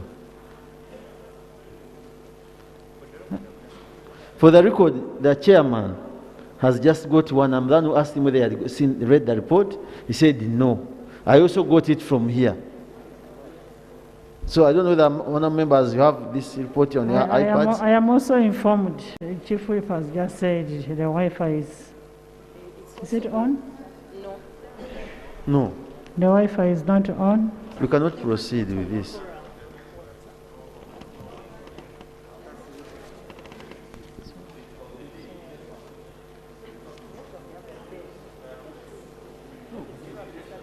Members. And Madam Speaker, Members. Madam Speaker, our iPad. The Honourable Minister gave the document to our Secretariat, and I think it is a problem of the Wi-Fi and data. She could go ahead and read. Madam Speaker, with your indulgence, we need copies of this report for members. Because I know I have it here, I've not read it, but that's what the rules say. And we can go for other business. I appreciate what the rules say. I do appreciate. But the mistake is not for the minister. It is our internal mistake. Proceed, No, Madam Madam Speaker, the minister is not new in this house, and let us not let us follow the rules. By the way, we can debate this motion even without this response. Madam Speaker. Yeah, because this is just a response. It's okay. It is helping us to on what was raised. Madam Speaker. The motion can be debated. Madam Speaker, Ugandans are eagerly waiting for this response from the minister. And sometimes it's very difficult to get her. I do submit that let her present her submission so that we can answer. Because as I talk now, there is a promise of an ambulance to a stop border point in Busia, whereby they are testing the truck drivers who are coming in. Members, she might not come back again. Members, let's not waste time.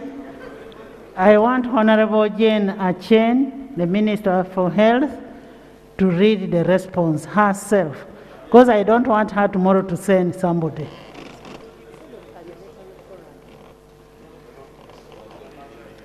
Thank you, Right Honorable Speaker.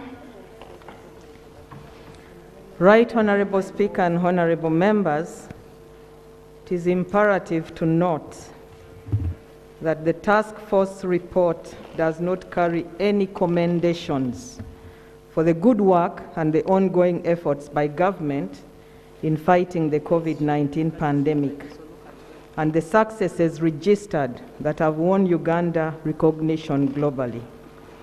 For example, the Lancet COVID-19 Commission classified Uganda's response as the best in Africa and the 10th best globally. The Lancet COVID Commission is a global interdisciplinary initiative on COVID-19 encompassing the fields of health sciences, business, finance, and public policy. The report also falls short of recognizing that while other countries are experiencing their third and fourth waves, Uganda has just gone through the second wave. These achievements are a result of purposeful, dedicated, and concerted efforts by the government and not a mere chance. Right Honorable Speaker, Honorable Members, I will now go straight to responses to the issues. Issue number 1 was on lack of transparency in accessing economic stimulus package. Right Honorable, the Ministry of Finance will ably respond to this issue. I was not in position to respond for them. They have a paper, and the Minister of Finance is available. Issue number 2, the task force requested government to submit detailed accountability to Parliament for the 22.18 billion appropriated to facilitate establishment of 20 isolation centers per district, indicating the location in each district where such centers were established. Right Honorable Speaker, Honorable Members, we appreciate the task force for the observation. The Ministry of Health did not plan to set up 20 isolation centers per district. However, we repurposed mental health units into isolation or treatment centers in the 15 regional referral hospitals at that time. At the beginning of the pandemic, most returning Ugandans were quarantined at government expense. And the breakdown of the 22.1 billion is as follows. Uganda shillings 1.9 billion was functionalization of Nambole for isolation and quarantine. 3.8 billion procure 20 sleeper tents that have been deployed to regional referral hospitals. 250 million Mbarara Regional Referral Hospital for completion of the isolation center. 4.61 billion for quarantine centers, and this covered meals, cleaning, security, and mattresses in institutional quarantines in Isamizi, Kabanyoro, Mulago Paramedical School. Uganda shillings 11.56 billion paid for hotel quarantines for returnees who were unable to meet quarantine bills. Issue number 3, discrepancies in COVID-19 expenditure. The task force noted a discrepancy of Uganda shillings 4.881 billion between the appropriated amount, 94.188 billion, and the reported expenditure of 99.069 billion. The ministry should explain. Right Honorable Speaker and honorable members, during the financial year 2019-2020, the ministry received a supplementary budget allocation of Uganda shillings 96.744 billion for various COVID-19 response activities under the Ministry of Health for 2019-20. By closure of the financial year, Uganda shillings 94.799 billion had been spent on various activities, and this is attached as Annex 1A. The unspent balance of Uganda shillings 1.944 billion was returned to the consolidated fund. The discrepancy, as noted by the task force, is correct, and the ministry has reconciled its position to reflect the actual expenditure as attached in Annex 1B. Issue number 4, discrepancy in purchase and nationwide distribution of fabric masks. The minister should explain the observed discrepancy arising from her report titled Update to the Parliamentary Task Force on COVID-19 in Uganda, dated 7th July 2021, and the one titled Accountability for Government of Uganda COVID-19 Funding to Ministry of Health, dated March 2020 to June 2021. Right Honorable Speaker, it is indeed true the ministry spent 90.9 billion to procure 37,916,250 million masks. The observed shortfall of 1,214,202,000 masks was due to additional masks distributed to the districts due to discrepancies in the projected population figures from UBOS and the actual population figures. And this is attached as Annex 2. Issue number 5, donations towards COVID-19 response. The task force raised concern over the insistence by Ministry of Finance, Planning and Economic Development that tax obligations relating to the 282 pickup vehicles procured out of cash donations from the public be met by the Ministry of Health. They recommended government to urgently resolve the matter. Right Honorable Speaker, honorable members, I'm happy to report that the taxes have been cleared and the vehicles have been released for distribution. Issue number 6, budget for COVID-19 resurgency plan. The ministry acknowledges the recommendation and will work with Ministry of Finance and other stakeholders to harmonize and come up with a realistic COVID-19 plan as recommended in the report.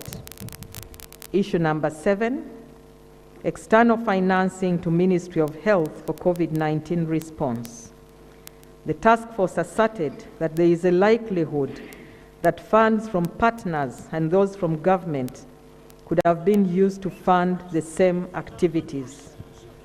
Right Honorable Speaker, the Parliamentary Committee on COVID-19 Response observation that partners supported the response is true. The COVID-19 response plans were developed and jointly implemented with partners. Hence, there is no room for duplication. Support from partners is largely in kind or off-budget support, and we remain grateful. Therefore, it is not true that the Ministry of Health applied the partners' resources and those from Government of Uganda to fund the same items and activities. Issue number 8, human resources for COVID-19 management. Ministry of Health to expedite hiring of adequately trained personnel to manage the COVID treatment units and testing centers as a matter of urgency, and revisit the staffing structure for health facilities. Right Honorable Speaker, it has been very difficult to attract some critical staff, such as intensivists, anesthesiologists, and critical care nurses, because they are not readily available in the country. And the few who are available are not willing to work for government because of the low pay. Government has prioritized training of these specialists in its costed 10-year specialist training plan. However, this has not yet been fully funded. This financial year, the Ministry of Health has allocated Uganda shillings 403 million for scholarships to facilitate training of critical cadres targeting 10 anesthesiologists, 12 intensivists, 400 critical care nurses, and other cadres in the country. It is worth noting that the above numbers remain very few compared to the country's needs. It is therefore important that more resources are committed to train specialists in the subsequent years. The Ministry of Health has requested Ministry of Education and Sports to provide scholarships to support training of 546 specialists and super specialists over the next 5 years. Regarding low pay for health workers, Cabinet is currently reviewing salary enhancement for scientists, including health workers. And let me say here that the discussion was concluded and it will be implemented accordingly. Issue number 10, payment of risk allowance for frontline staff. All arrears for health workers to be paid in 2 months. Introduce a flat risk allowance at a high risk level, not low, medium and high risk categorization. Exempt taxing health workers' risk allowance. Ministry of Gender, Labor and Social Development to compensate health workers who have died or are infected in the line of duty. Right Honorable Speaker and Honorable Members, it is true that a number of health workers had not been fully paid by the time of the task force visit. However, all submissions with complete information and justification have been paid up to the end of June 2021. Effective financial year 21-22, direct releases have been made to the regional referral hospitals, part of which is to pay hardship allowance for their COVID treatment unit staff. It is true that health workers have complained of taxation of their hardship allowance. We therefore welcome this recommendation of waiving taxes on the COVID-19 hardship allowance. It is important to note that tax waiver is a matter of legislation. The Ministry of Health had already engaged Ministry of Finance, Planning and Economic Development on this matter through a letter dated 9th February 2021. We request this Parliament to revisit the law so that hardship allowances are not taxed.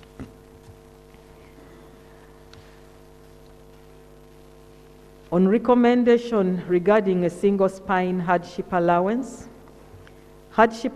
was not part of the duty facilitating allowances in the public service until when COVID-19 struck the country. The Ministry of Health, together with Ministry of Public Service, worked out a minimum allowance payable based on the available resources and level of risk. Low risk is 50,000 per day, moderate 60,000 per day, and high risk 80,000. The variations in payment of hardship allowance were based on level of risk as stipulated in the letter dated 23rd April 2020 from the Permanent Secretary, Ministry of Public Service. It is therefore not justified to pay all staff a flat rate. Issue number 11, personal protective equipment and infection control. The task force noted inadequate supply of PPE at health facilities, hence causing infection among health workers. Right Honorable Speaker and Honorable Members, it should be noted that the pandemic significantly increased the demand for PPEs, and this includes gloves, coveralls, masks, goggles, face shields, head caps, gumboots, aprons, and gowns. Government and partners have continuously provided PPEs for daily use to all health facilities. The National Medical Stores delivers PPEs to all DHO offices, health center 2s, 3s, and 4s, and general hospitals in a 2-month cycle. Supplies are distributed directly to regional and national referral hospitals. Each level of service delivery requires different kinds of PPEs depending on the level of risk of infection, and quantification is done accordingly. At the lower levels, that is health center 3, 4, and general hospitals, gloves, masks, and aprons are required. Only the isolation facilities in the regional and national referral hospitals for treatment of severe and critically ill patients, the laboratory and ambulance staff require the full set of PPE, which is gloves, coveralls, masks, goggles, face shields, head caps, gumboots, aprons, and gowns.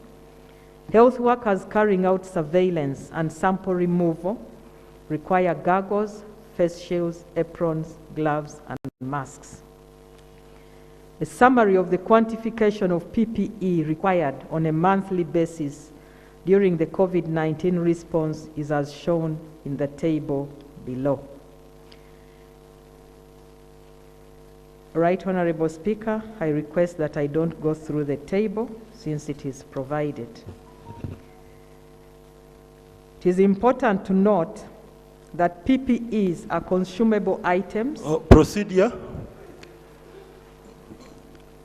Right Honorable Speaker, the Right Honorable Minister knows that we do not have a copy. Put on your mask and check your email, because I'm also looking at. I'm reading from my mail. Oh, I was not informed that the copy has arrived on our mails, and I was speaking from that point. 3 hours back, they were uploaded.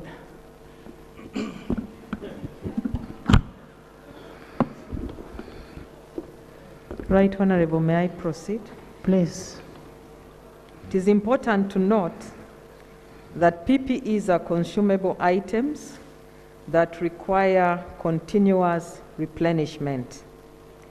The PPEs are distributed together with essential medicines and supplies every 2 months.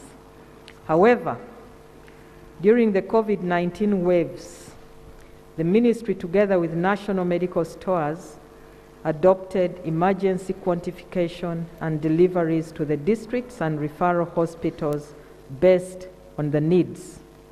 In the same vein, responsible officers in the facilities are required to order and make correct projections in a timely manner. Colleagues, I wish to further inform you that PPEs worth Uganda shillings 108 billion have been procured, while others worth Uganda shillings 187.8 billion are in the pipeline. The Ministry of Health will continue to support the district and city health teams to improve on quantification, timely ordering, and proper utilization of PPEs to mitigate shortage and stockouts. Regarding the pool system, the Ministry of Health has built capacity for health facilities to pool commodities and make orders every month. This is being carried out by facilities from Health Center 4 and above. The e-logistics management information system is in use, and Ministry of Health and national medical stores will continue to promote its use to enable districts requisition their supplies directly.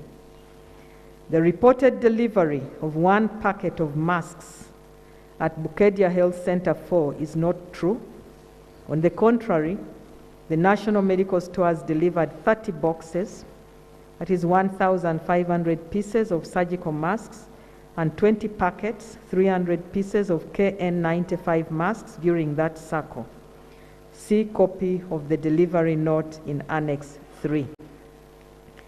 Given the high consumption rate of PPEs, there is need to increase the budget of PPEs, and I therefore request Parliament to appropriate more funding to that item. Issue number 12, cost, availability, and reliability of COVID-19 test kits.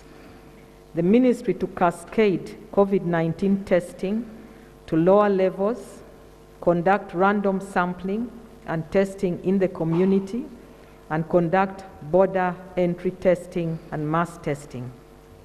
Right Honourable Speaker and Honourable Members, all incoming and outgoing travellers are required to present a negative COVID-19 certificate at the points of entry.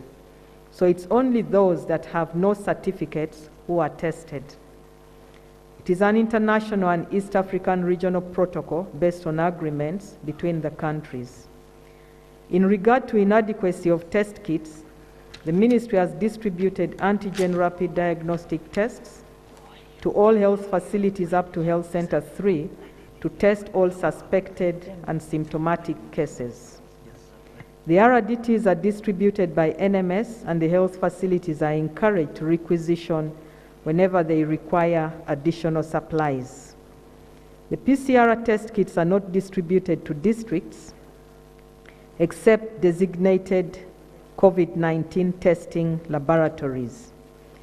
When districts collect samples that require confirmatory tests, the samples are sent to the designated testing laboratories.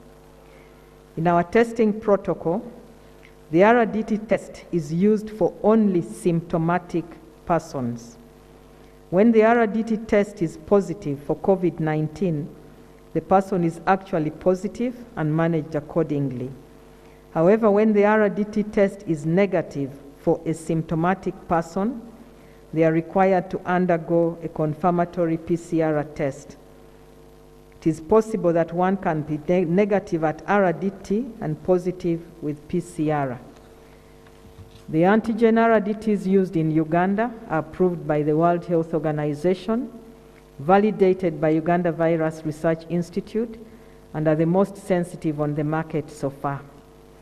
The Ministry of Health, together with Makerere University, will conduct another nationwide rapid assessment for COVID-19. This will be the 4th assessment in the 17 months of the pandemic in Uganda. The proposal of mass testing by the task force is not scientifically rational because it is required to be done every 14 days, and a negative test does not mean one cannot get infected the next day. It is also not economically feasible because it is expensive and would divert resources from where they are needed most. Issue 13, COVID-19 treatment units in district hospitals and health centers. The task force recommended urgent establishment of COVID-19 treatment centers at the district/general hospitals and lower health facilities.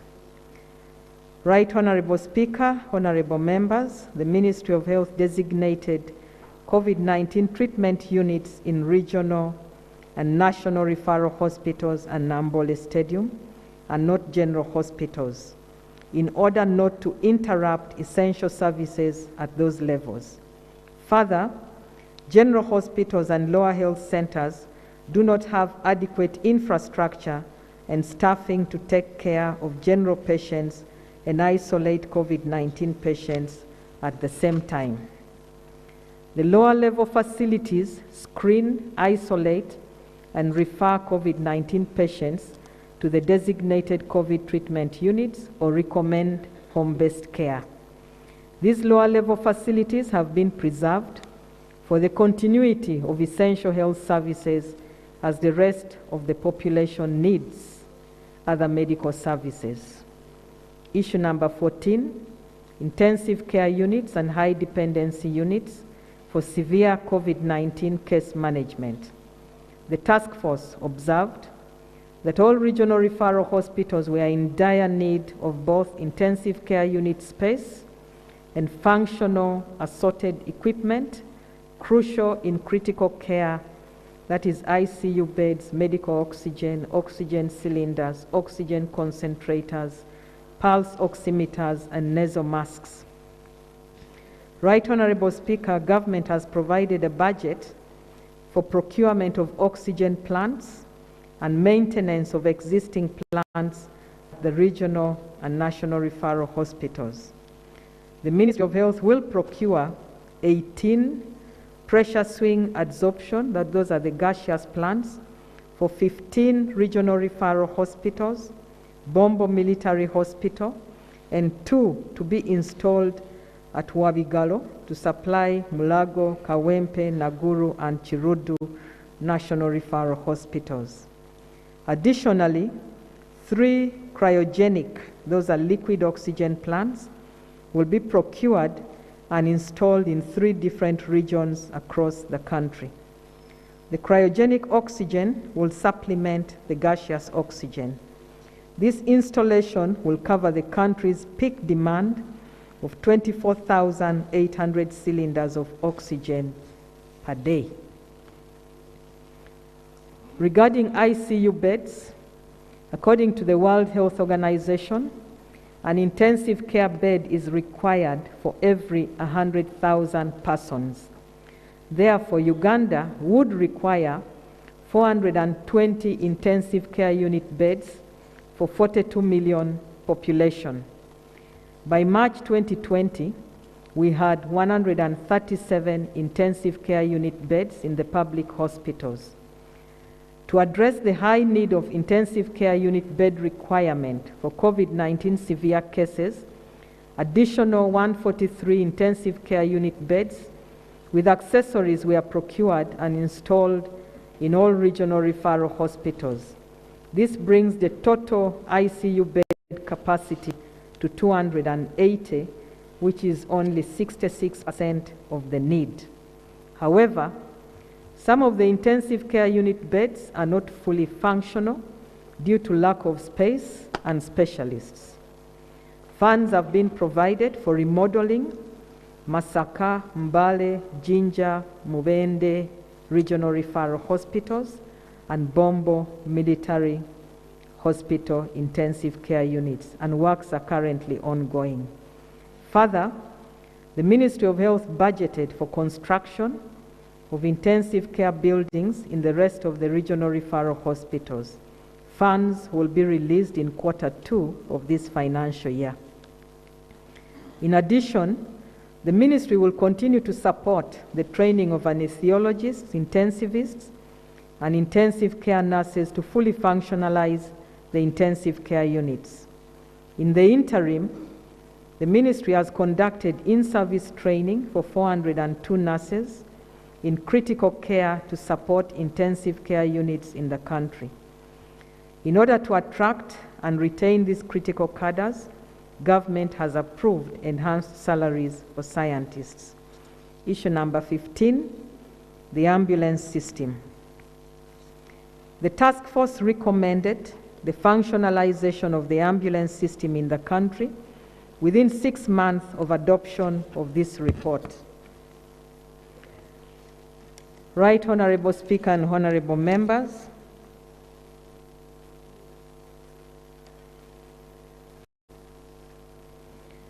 In order to fully functionalize the coordination and management of ambulances, the Ministry of Health is putting in place a call and dispatch system.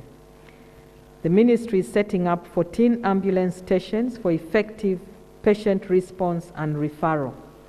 One call and dispatch center has already been set up at Naguru Regional Referral with support from the police.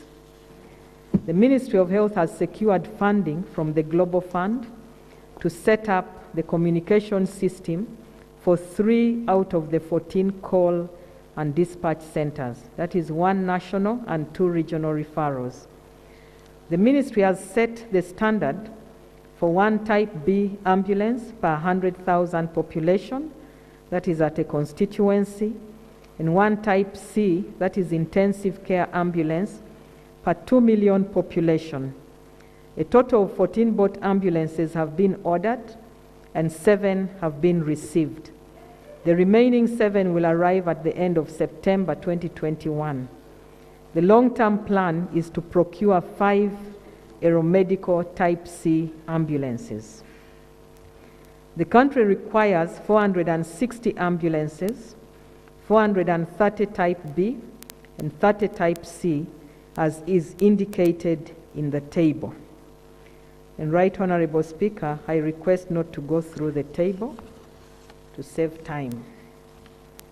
Between 2019 and 2021, the country acquired 116 ambulances, 101 Type B and 5 Type C, and plans to acquire another 33 Type B ambulances in 2021-2022 financial year, leaving a deficit of 311 ambulances.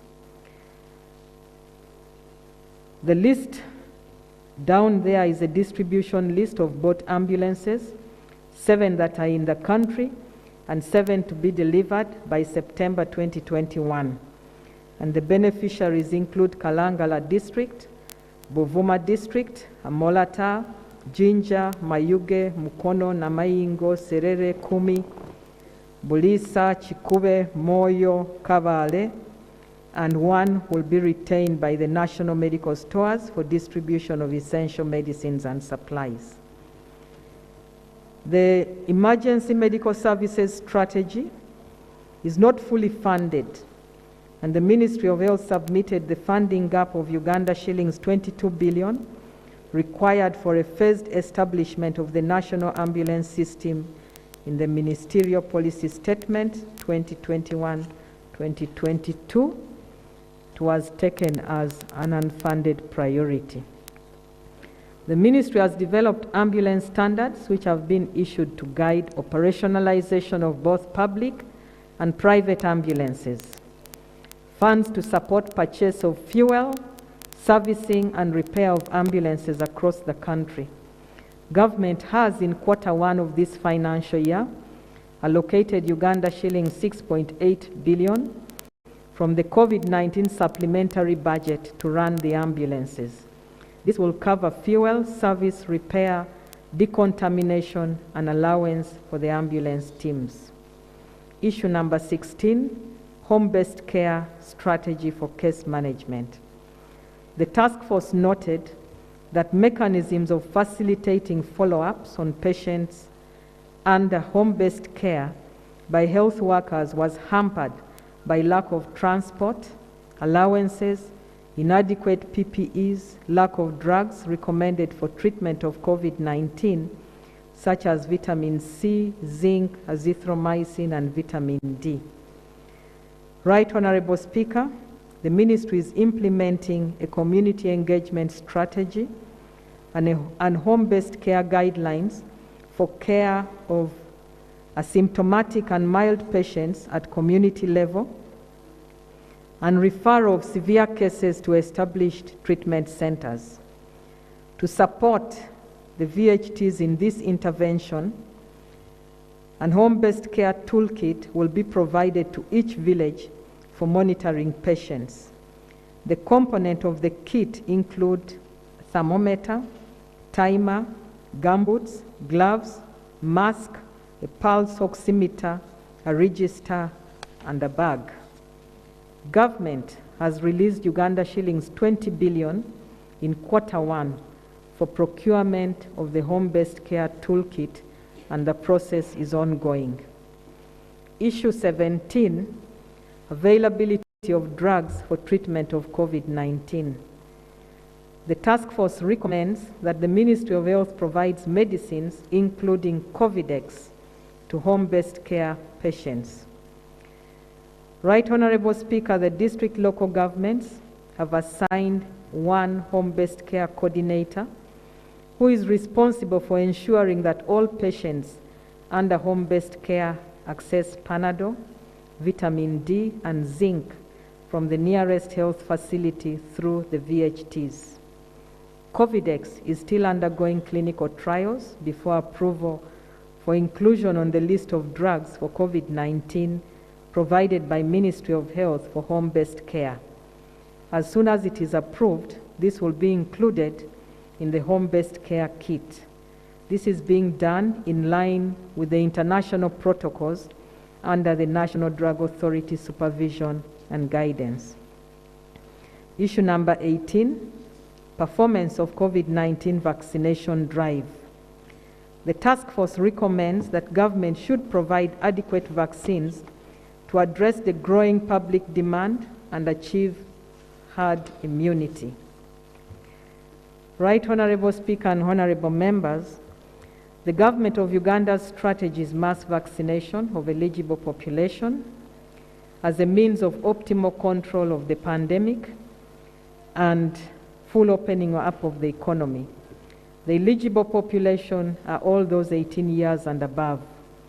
Government has received offers of vaccines as follows: 18 million doses of Sinopharm vaccines for 9 million people from China to be procured through the COVAX facility. It is expected in the country by October 2021. 9 million doses of the Johnson & Johnson vaccines for 9 million people to be procured through the African Union. This is expected in the country in phases beginning this month, September 2021. 18 million doses of vaccines to be donated through the COVAX facility to cover 9 million people. These developments will cover the target population plus any additional persons.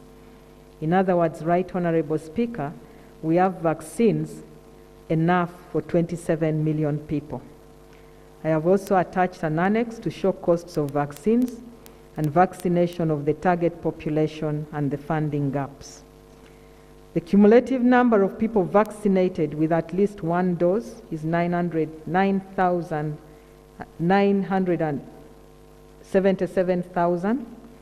and the table shows the uptake of vaccines as of August 30th, 2021. I will not go through the table. Issue number 19, impact of COVID-19 on other essential health services. The task force recommended that mental health services should be reinstated at the regional referral hospitals and provide resources for construction of isolation centers at regional referral hospitals, general hospitals, and health center 4s. Right Honorable Speaker, mental health services are amongst the essential health services prioritized during the COVID-19 response, and psychosocial support and counseling is ongoing for those affected. The Ministry of Health designated the mental health units as COVID-19 isolation facilities at the regional referrals as a temporary measure since they had the most appropriate infrastructure for the purpose at that time. All regional referral hospitals were directed to identify an alternative space to ensure continuity of mental health services, as it was envisaged that the pandemic was going to be controlled within a short time. Gulu, Mbarara, and Fort Portal regional referrals did not use their mental health units as COVID treatment units. The other regional referral hospitals found alternative spaces to ensure continuity of provision of mental health services. The construction of the standalone isolation facilities will be considered in the long run as funds become available. The National Isolation Facility at Entebbe is complete and ready for use, while the one at Mulago is near completion. Issue 20, utilization of resources appropriated for COVID-19 response in the first wave. The task force recommended that allocation of resources for management of COVID-19 to districts should be based on their peculiarity for equity. Right Honorable Speaker, Honorable Members, the Ministry agrees with the recommendation from the task force. Indeed, the Ministry provided guidance to the Ministry of Local Government to this effect. Guidance was based on the district size, location of the district at the border, population size, and burden of disease. Issue 21, complementary role of the private sector. The task force recommended that government should support rural private not-for-profit facilities in the fight against COVID-19 with human resource and consumables. Right Honorable Speaker, Honorable Members, as government policy and strategy, Ministry of Health supports the PNFPs with essential medicines and supplies and primary health care grants. In addition, Ministry of Health seconds human resources to the private not-for-profit facilities. Issue 22, little attention accorded to the islands. The task force recommended setting up COVID-19 treatment units at islands since they cannot easily travel to the regional referrals. Right Honorable Speaker, plans are underway to set up COVID treatment units in the districts of Buvuma and Kalangala. In conclusion, the Ministry would like to appreciate the Parliamentary Task Force on COVID-19 for the observations and recommendations. Through a multi-sector approach, recommendations are being reviewed and will be addressed accordingly. I thank you. I beg to submit. Thank you, Honorable Minister. Yes.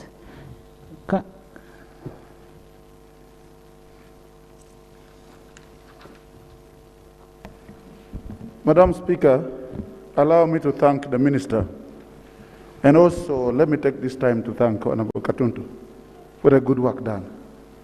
Madam Speaker, it is the first of its kind for me to appreciate the Minister of Health to this extent. And to me, I am excited that what she has been reading, if it is put into practice, then we are okay, we are going to win the fight.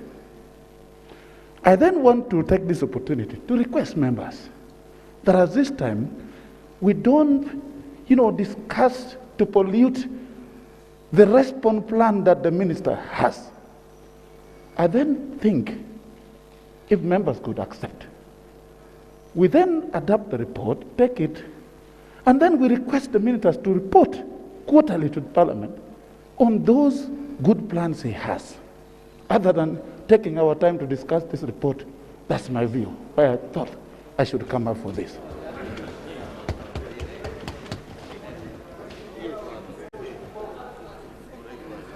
Honorable,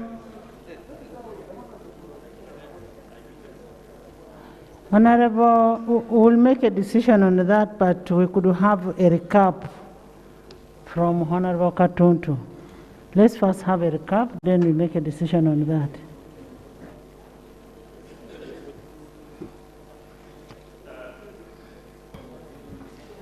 Thank you, Right Honorable Speaker.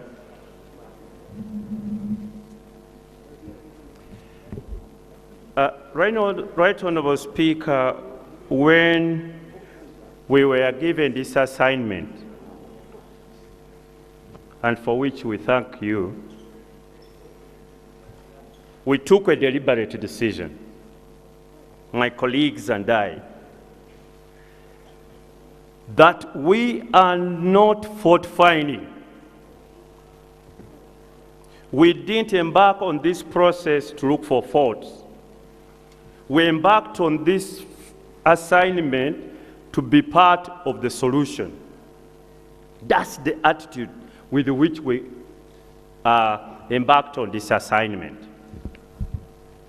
And whatever we did, we tried to provide what we would think was a recommendation.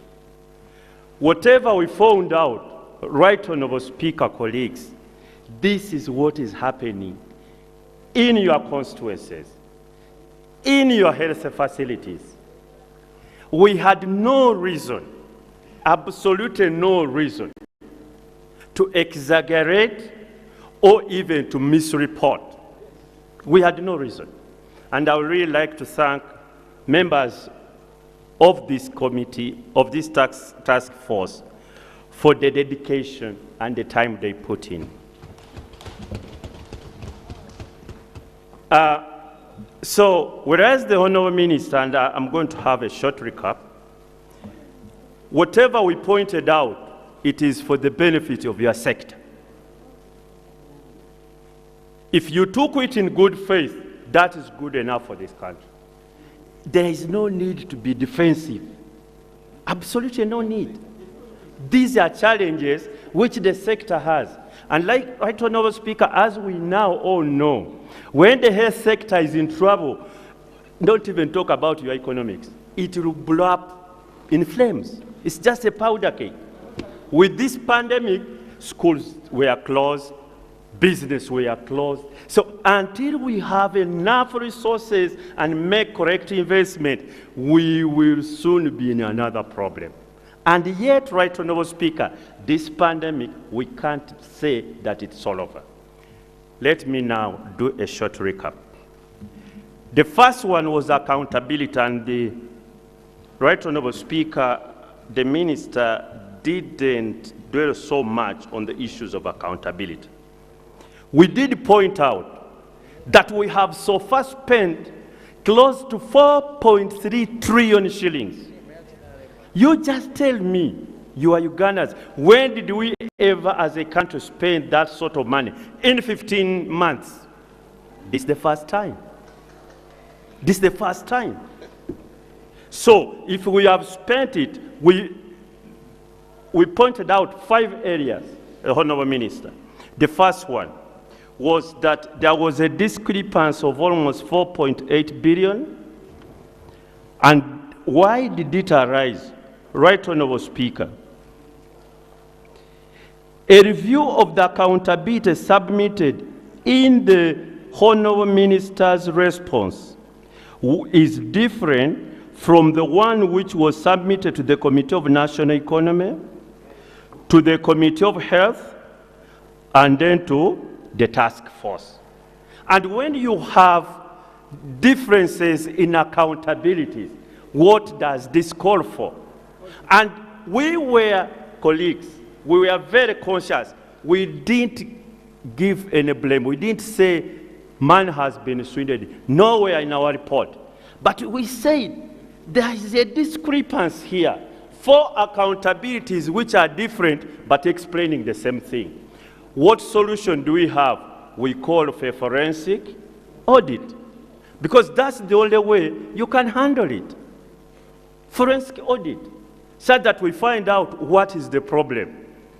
If you've given me 50 shillings and I account to person differently, same money, I account to another person differently, same money, and I account to another person differently, it would call for some other person to look at these accountabilities. And we wanted a professional, not even politicians like us to go into the nitty-gritties, but a professional to do what we call a forensic audit, meaning you audit shilling by shilling. So that is what we recommended. Right Honourable Speaker, there was another issue on also on accountability. It was the discrepancy in the figures of masks and purchases. True, we had again different accountabilities. and one aspect was missing in some other accountability, and the minister noticed it that actually the discrepancy exists. How do we resolve it? Other than a forensic audit. Because the minister is even saying actually what the committee noted was correct. There was a what? A discrepancy. On matters of accountability, once there is a discrepancy, it goes for an audit. Because I don't want to say because we didn't say we are right, but we are noting out the difference what the minister gave in different places. And it goes on and on and on. So I do think that the issue of audit, we all take it in good faith. And indeed, Honorable Minister, because we all read the press, there are wide allegations, some from people who are not informed, some from people in bad faith, alleging so-and-so is a thief and so on. The only way to sort out this mess is by having a proper forensic audit, and we keep this thing at rest. So I request the Honourable Minister to agree with the committee, like she has agreed with the committee on many, many other aspects, to have a forensic audit.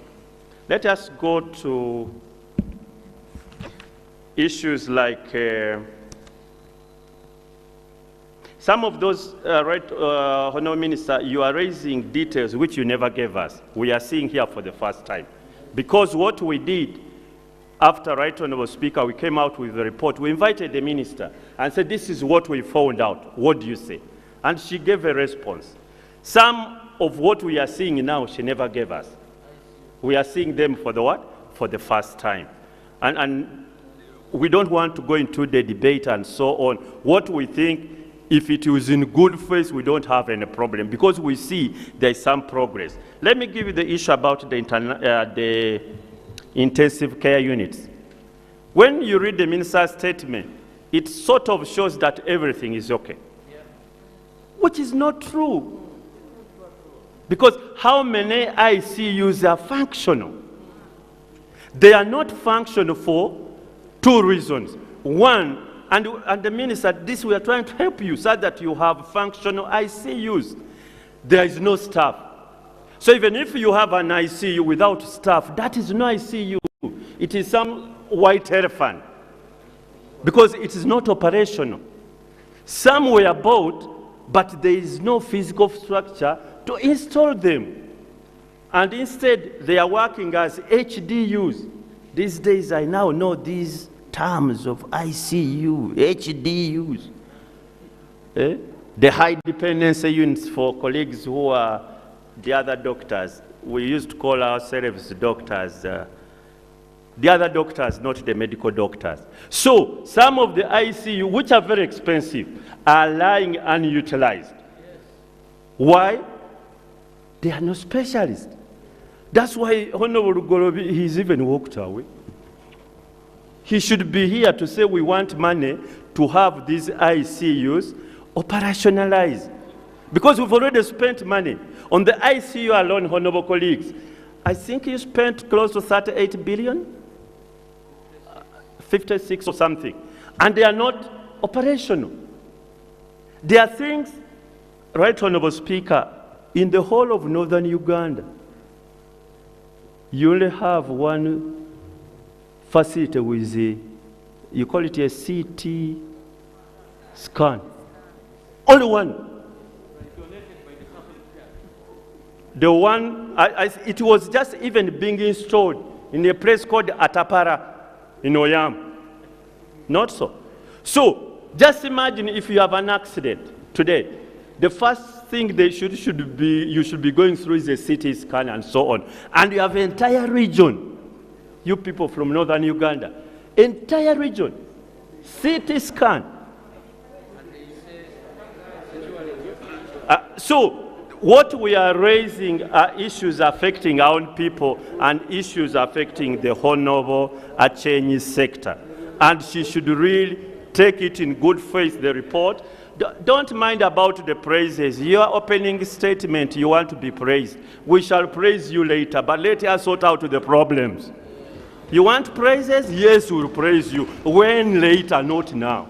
Let us sort out the challenges facing the sector because it is affecting all our people equally, irrespective of where you come from and so on. Look at the staff. This thing we are talking about, the specialist staff, intensivists, critical care nurses, and so on. You don't have them.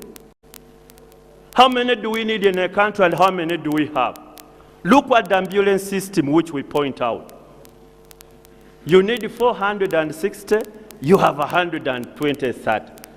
And now MPs are busy buying ambulances. By the way, they are not ambulances. Some of you are buying, I think it's a hearse, the other which carry dead bodies, and you put a siren on the wall, and you say it is ambulance. Some of them are actually cargo. The only thing ambulance is the word written on the siren and the lights. And you say you are developing the guidelines. We did point out that we want a public developed guidelines by the ministry, which governs both public and private ambulances. So when you read your statement, it is like everything is okay.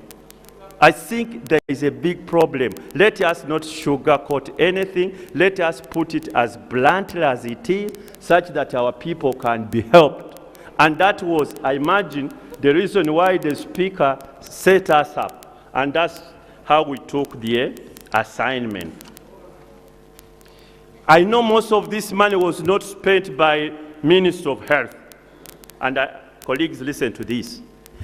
Not all this money was spent by the Minister of Health. There is a lot of money which was not spent by Minister of Health. That's why we need to do a forensic audit. Because let the Minister of Health not explain all the money. There are people who took this money, including local government. Let me tell you, honorable colleagues, as I cap up. The example you've heard about Emyoga, I'm sure you've been there. Was it a successful story? But it was part of the stimulus package. What you've seen as Emyoga was part of the what? The stimulus package. When you talk about the isolation units, you're now giving another example what you intended to do or what you did with it. When the money was being requisitioned for appropriation, it was supposed to be 20 isolation centers. That was the reason, because we picked it from your request for this money. From the budget committee, it was appropriated for this purpose. Now I can see it is another purpose for which it was utilized. That's why we queried it. That's why, because when we reached the ground, we didn't see them. And yet the record showed that actually money had been appropriated for that purpose. Now I can see you are giving another expenditure line. But Parliament, the record it has is that this money was for the 20 isolation centers. So that's why we are saying, let us have a forensic audit, and I think everybody acting in good faith would have no objections not to have a forensic audit. I don't want to debate my own report. I hope that's enough recast. I thank you, Right Honourable Speaker, and I thank the Minister for our response.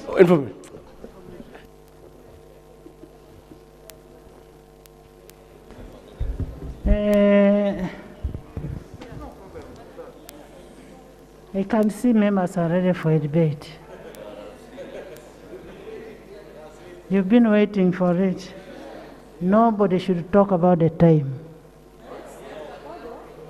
Nobody should talk about the time.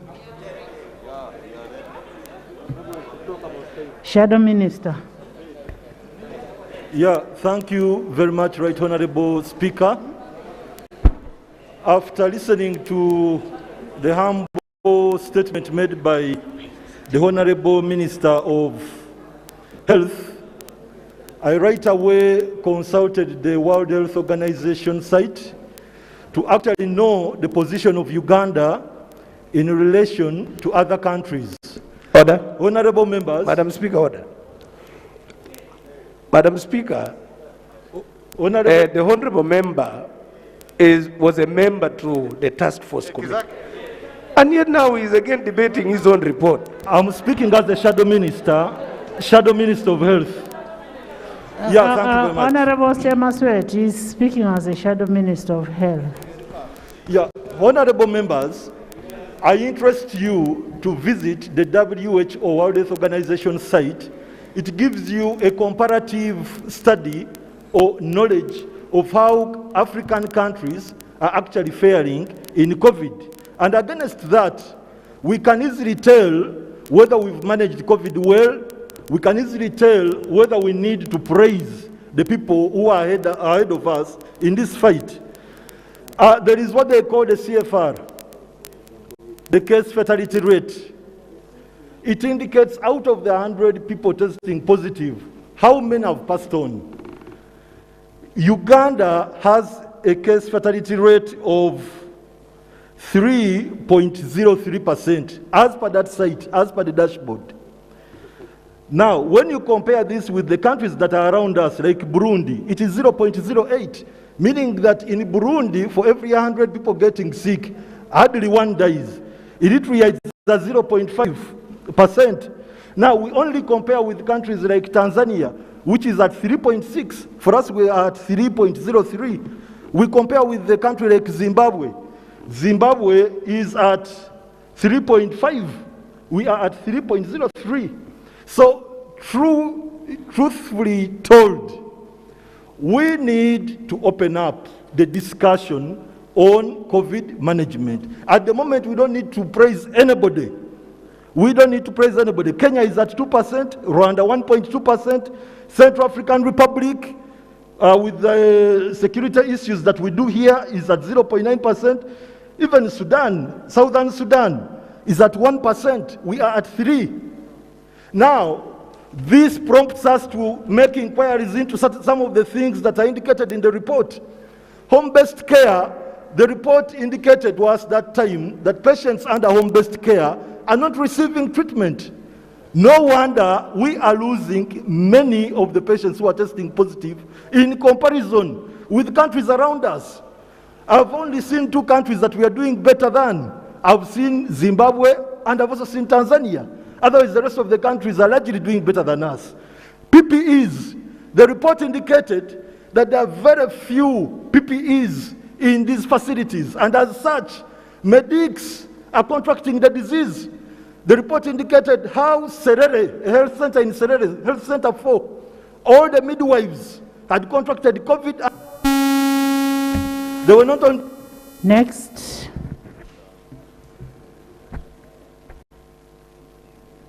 Members, I am giving each one 2 minutes, and I'm only giving 10 people to talk.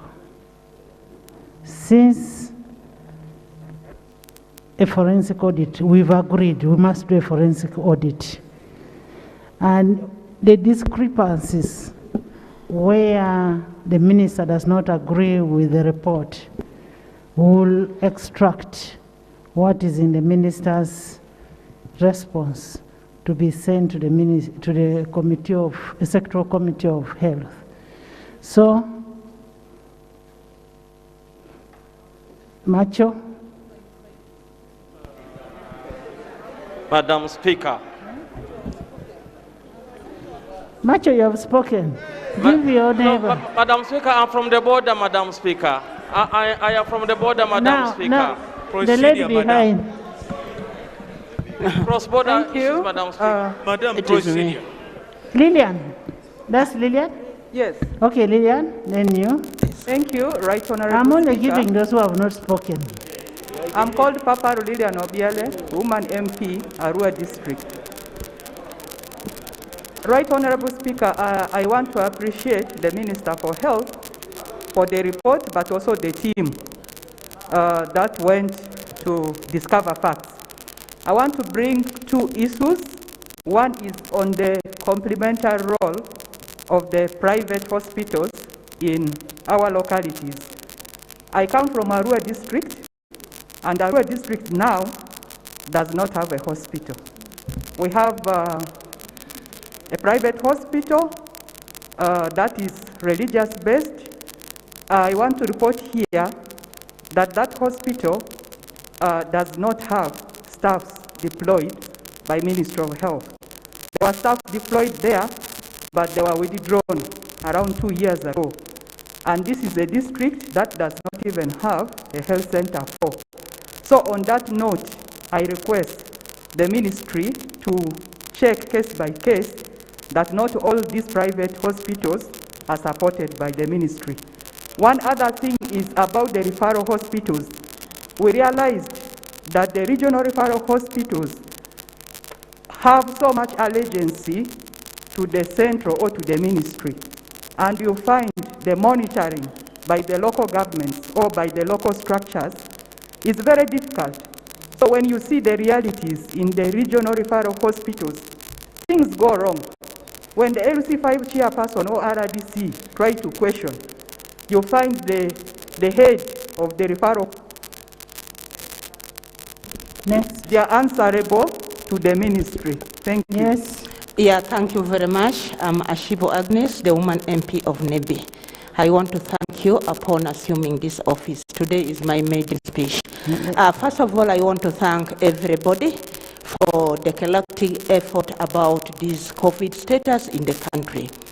I heard very well the report by the minister, and in particular, I'm referring to the allocation of funds to the regional hospitals.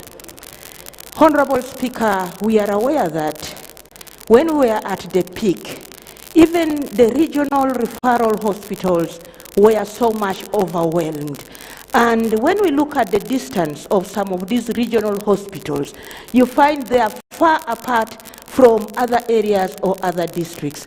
And therefore we find these COVID cases were being even handled in these other hospitals, even Health Center 4s, even Health Center 3s were struggling with COVID patients. I therefore appeal to the relevant ministry to give some little money to these hospitals that are also trying to handle COVID cases in the region. Because I had seen even some of these patients, when they are being referred to the regional hospital in Arua, the patients preferred dying in their home hospital. I submit. Thank you.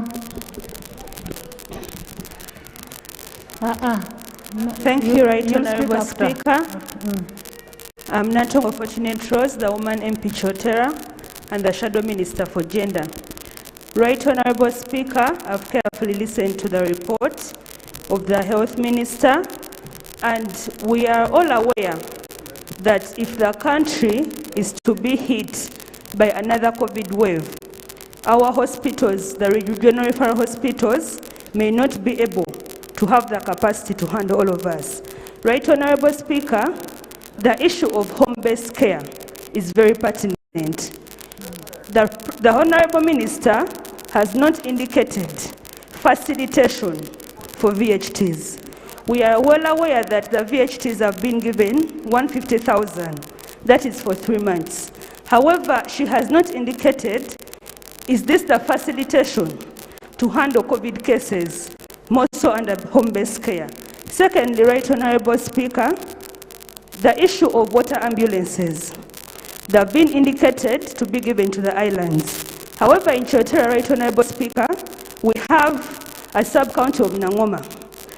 It's totally isolated because it's beyond the water, and there is no any means of transport that can help them cross to Kasensero. So we request the minister to put Nangoma under consideration because they've been totally isolated and they have no health facilities that can help them access the health care. Thank you. Atkins. Thank you very much, Madam Speaker. First of all, I want to thank you for deploying the committee and also the committee for doing a good job. My only challenge is with the minister's report. I think let's face it. When somebody says the praise should go to the government of Uganda for the job well done, I totally disagree. Totally. For one reason, Madam Speaker, you have a population of 44 million people, and you have only 1 million vaccinated. And you think we are surviving today because of your good job? No, Madam, because of the grace of God. And I want to believe that. We are at the mercy of God, not the government of Uganda, because we would be having 44 million Ugandans vaccinated already. Ask Indians, our brothers and sisters in India, where we get the vaccine. Mass graves? No vaccine here. We don't have the mass grave. So what does that mean? Grace of God, not you. Honorable Dickens, if Honorable Semuju was here, he would actually tell you Mulago is the best hospital. It was not God that saved his patient, it was Mulago. Of course, with the God. Okay, now, Madam Speaker, making my observation. You have a country that suddenly wakes up, you find yourself in a hospital, and then no oxygen. Not enough oxygen. Mercy of God, grace of the Almighty Allah. But my point is now, Madam Speaker, I totally agree with the committee that you put in place. We need accountability, thorough, in-depth accountability for these funds. And I'm wondering why, Madam Speaker, we're restricting ourselves to donation. Can we look at grants? Can we look at the loans? Can we look at the supplementary? The committee. Can we look at the supplementary?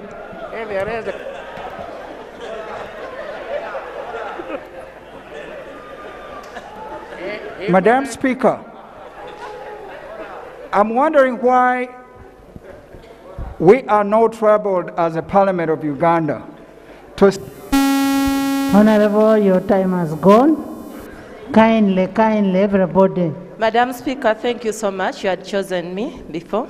Yes. Thank you. Madam Speaker, we appreciate the Minister's response, and allow me to get to these items. First of all, to inquire what happened to those ambulances as per issue 15 that were at Entebbe. The people of Entebbe thought that at least since they have a very big part of the waters, that they are really going to be having one constant ambulance there. As earlier on, the ministry informed us that 3 ambulances were stationed at Entebbe. Also, I wish to know what is happening, what plan do you have as a ministry to evacuate the remaining, or to remove the remaining patients of Nambole, so that the field or the international stadium can return to its normal use. And finally, it's true, the resource allocation under issue 20 was based on the villages, because if it wasn't so, the number of villages, the funds Wakiso would have got would have been appropriate to its geographical size and its population. And finally, can the ministry explain to us what does national medical stores depend on, and who has the contract? Because a district like Wakiso, after distribution, it takes over 3 weeks for a health center 2 or health center 3 to get that bi-monthly allocation. So please, ministry, consider that, and let's have it sorted so that at many times the health center 2s and health center 3s can get that drugs in time. I submit. Thank you, Madam Speaker. Thank you, Elijah Okupa. Thank you, Right Honourable Speaker. Right Honourable Speaker. Yes, Madam Speaker. I just want to appeal to the colleagues that let us debate the report and stop importing things from outside the report. 2, Madam Speaker, I just want the Minister to take note of this. I happened to attend one of the meetings when they appeared, and they submitted reports of the ambulances that have been distributed. I took interest in Soroti and Jinja, but let me specifically talk about the Teso sub-region. In that list of the ambulances that you gave, that were for Teso sub-region, 2 of them were not part of the COVID money. I want you to take note of it. Your team gave a wrong report on the ambulances supplied Teso. 2 of them were supplied in 2017, 2018 by Teso, Minister for Teso Affairs. One for Ngora and one for Soroti District. So it was not part of that. So these discrepancies should be cross-checked. Otherwise, we are going to mix up. People want to account for things which they did not supply. So I want you to take note of that. And also, Jinja had 8, but I think 2 of them had been supplied much earlier, before even COVID in 2018. So I need you to take note of that and have that corrected. Thank you, Right Honourable Speaker. And maybe when these people are doing accountability, like you find they say they are doing accountability for fuel, repairs, for ambulances. They did accountability for Bukedea, but the ambulances are all mine and they were not repaired, they were not fueled. And yet money was allocated. So you need to take note of some of these things where they do accountability on what they've not done. And that's why really we need a forensic audit on most of these things. Members.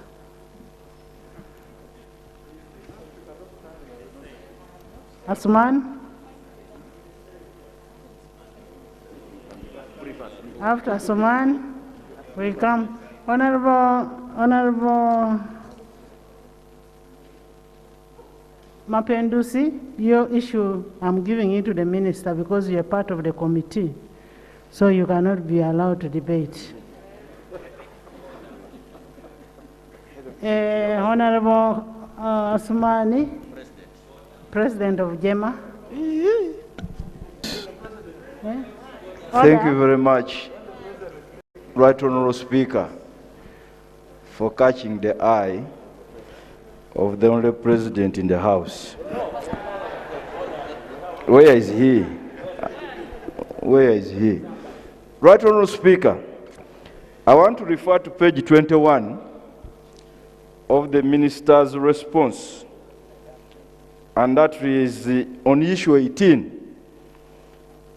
And as the minister whispers to you, Honourable Minister, on page 21, issue 18, you talk about mass vaccination in response to the report by the Honourable Abdu Katuntu.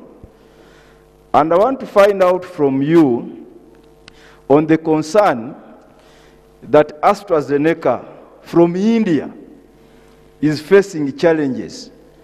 And those of us who have taken both jabs, as we speak now, we cannot be granted entry to Europe because of the challenges related to recognition of AstraZeneca. And whether in that response of mass vaccination, you are going to consider bringing AstraZeneca as part of the process. Information for the Speaker. I think that's not true. Europeans can allow you an entrance because I was in Europe recently. I was in Italy too. I came back last night, so you can enter Europe whether you took AstraZeneca or not. Thank you.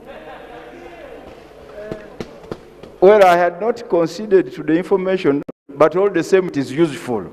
But I want the minister to put it on record. Secondly,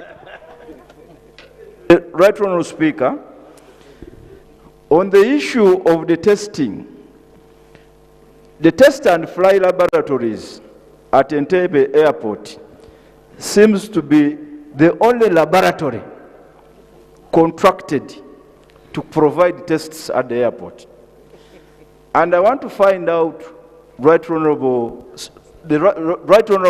Speaker, the minister should clarify on why it is test and fly laboratory, and to respond to the allegation that this specific laboratory belongs to the PS of the Ministry of Health. Yes, clarify on that allegation. You are not allowing any other laboratories to do tests at the airport. It's only test and fly. How was it procured? How come others are not being allowed to provide that service? And because of the monopoly, it is very expensive. So how are you going to do it? Finally, Right Honorable Speaker, you did respond on the issue of taxes for the cars. And your response was that it has been addressed. Very good. What assurance are you giving the country that such an unfortunate scenario will not happen again? That we procure vehicles to provide a specific service, and those vehicles cannot be availed to the public because Ministry of Finance has not cleared them, because the taxes have not been cleared, and yet people are dying. It's not enough for the minister to say the problem has been sorted. We also need an assurance to confirm that that problem will not happen again, because it was an embarrassment that vehicles come and they cannot do their work. A very big embarrassment. Madam Speaker, the board. Madam Speaker, as I talk now, Madam Speaker, as I talk now, every trucker driver who comes in from Kenya and is tested must wait for 48 hours to get COVID-19 results. When the minister's team came to Busia border, we told them we need a PCR testing machine. These people refused and put in Kampala because there is a company that procured to supply fuel to the vehicle that carries the samples. Madam Speaker, therefore this is hampering quick movement of business. And at the same time, COVID-19 vaccination cards, Madam Speaker, these cards have been rejected in Kenya because they have no stamps. We need the authentic vaccination cards, like the ones of Kenya, like the ones of Tanzania. Honorable, you need to be vigilant yourself to have your card stamped.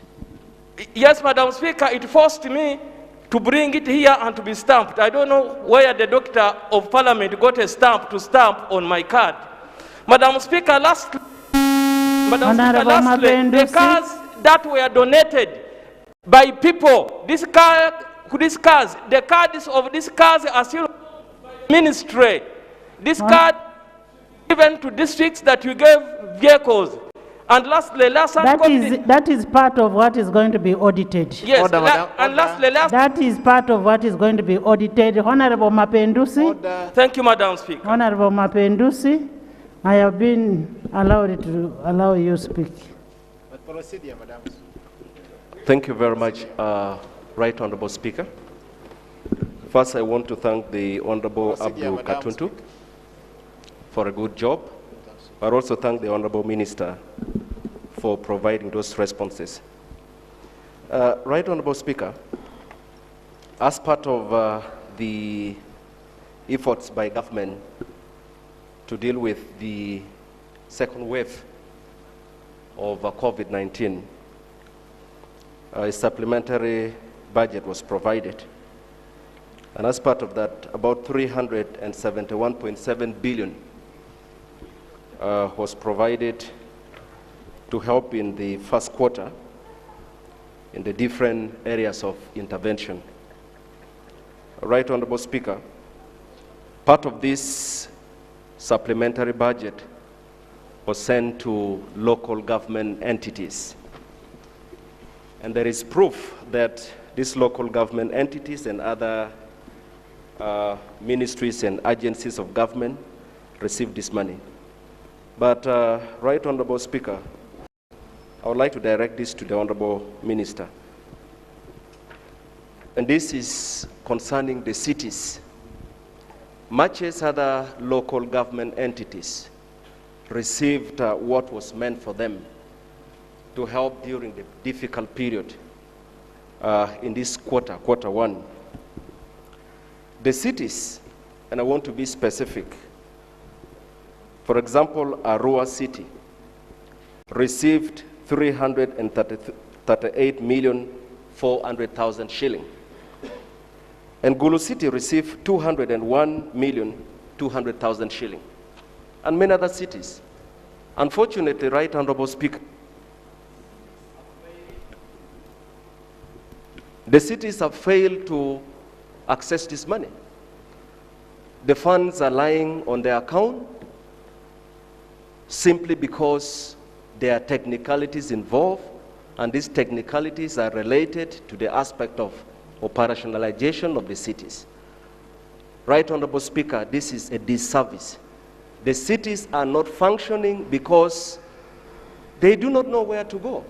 Every time we try to find out why they are not executing their mandates, they say we cannot access funds. We cannot access the systems. We have repeatedly expressed this to the Ministry of Local Government and Public Service that they need to provide what it takes for the cities to be fully operational. Right, Honorable Speaker. How will the cities then respond? And the Honorable Minister has consistently provided statistics and updates on the rate of infection. And it's clear that the cities and major urban centers have higher rates of infection. And that means they need to get what it takes to effectively manage the situation.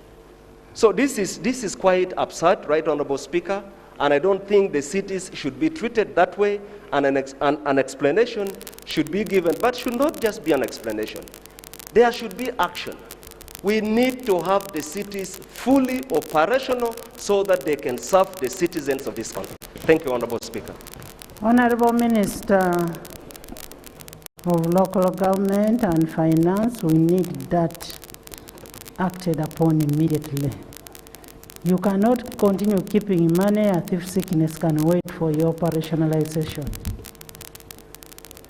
Thank you, Right Honorable Speaker. Our ministry, the Ministry of Local Government, in conjunction with Why the don't Ministry you of wait and you Finance. respond together with the other minister? Okay, just wanted to say that we are about to table a supplementary budget for Wait covering and you all respond the 10 at cities. Wait and respond at once. Okay. To see me, Julius. To see me, Julius.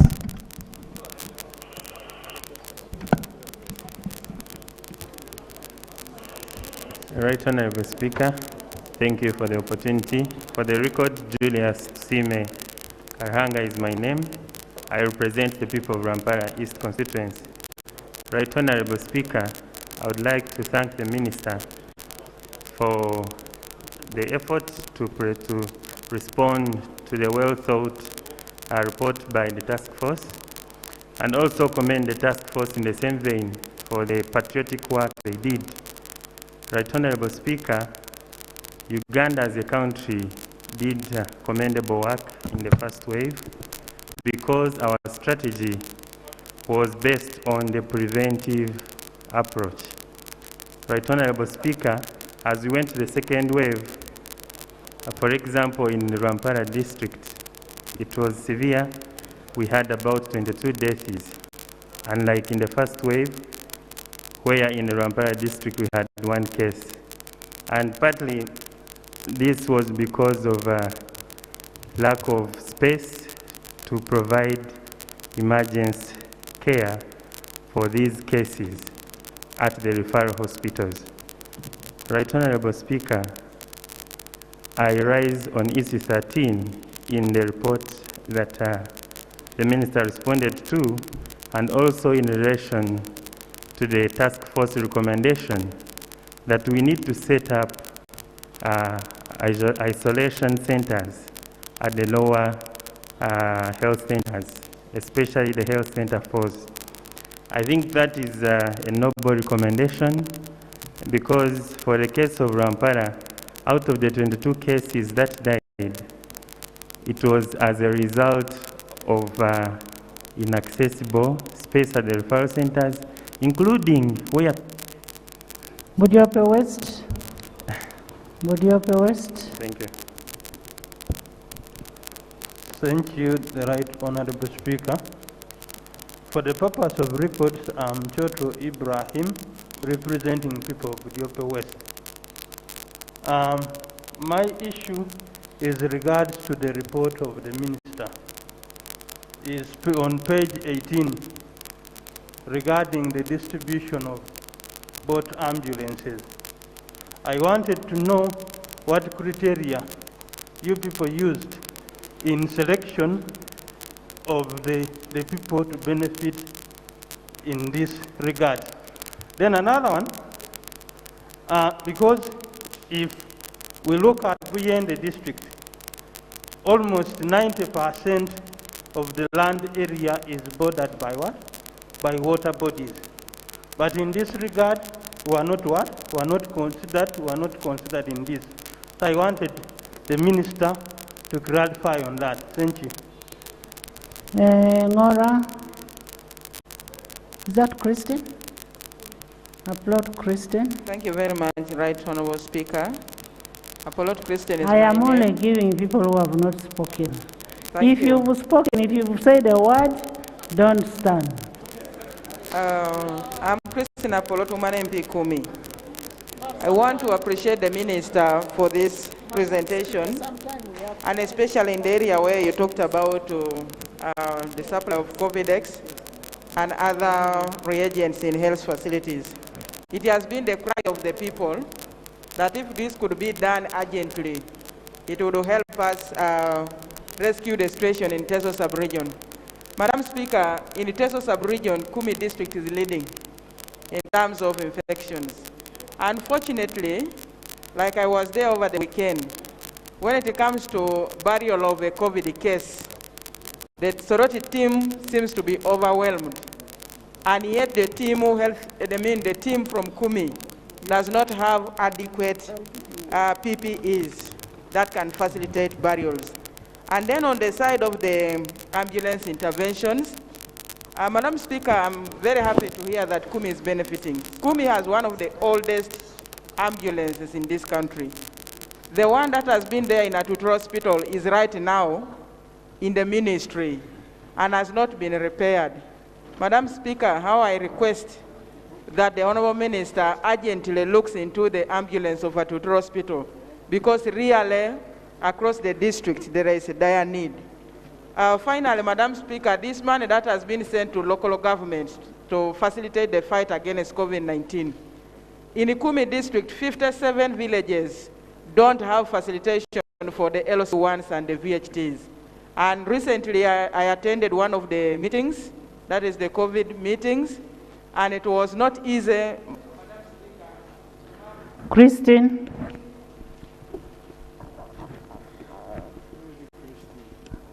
Okay.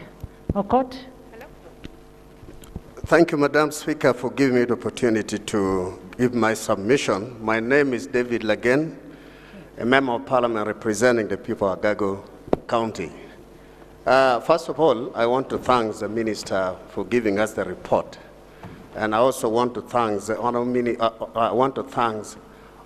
Katuntu for opening our eyes on the reports of the Minister.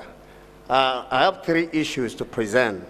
One, I do support the ideas of the forensic audits, which is very important in reference to the issue of accountability on the COVID-19 money. And then 2, in northern Uganda, as earlier mentioned, surely we have only 1 CT scan, which is a very big challenge.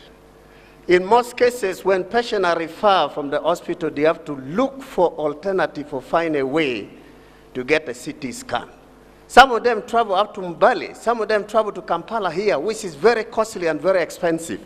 So it is my prayer that the ministry look into consideration to provide the CT scan to northern Uganda, at least 5 of them.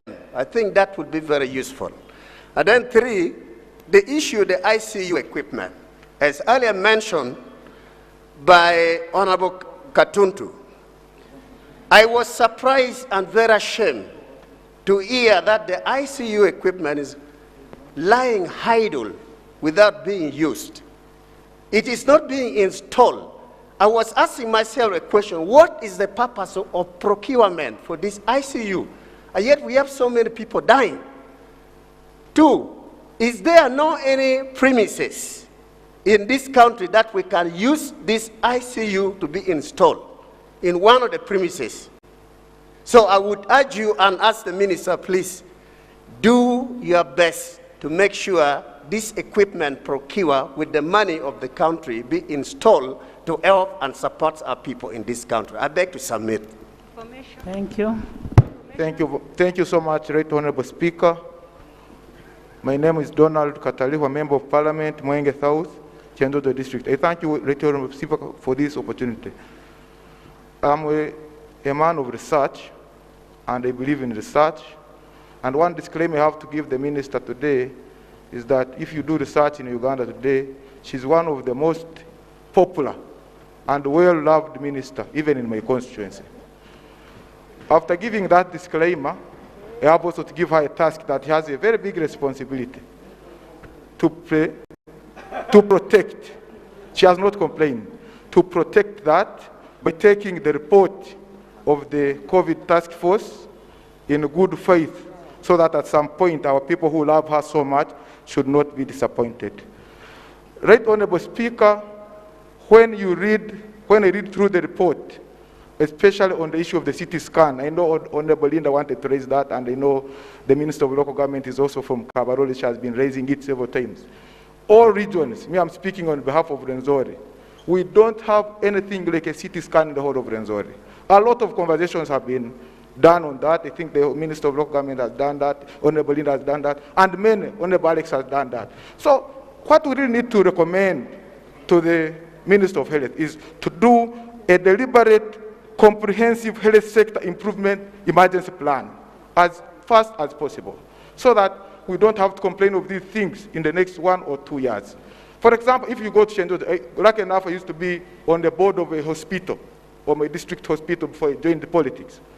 When you go to that facility, you'll find equipment, but with no staff to operate the equipment. No radiographers, no these people who attend, people in the theaters and the like. So we really need to have a comprehensive plan to make sure that all the health services are given to people comprehensively. Not firefight, not to defend ourselves, but to protect our integrities and have the health facilities delivered. I thank you, Mr. Speaker. Patience.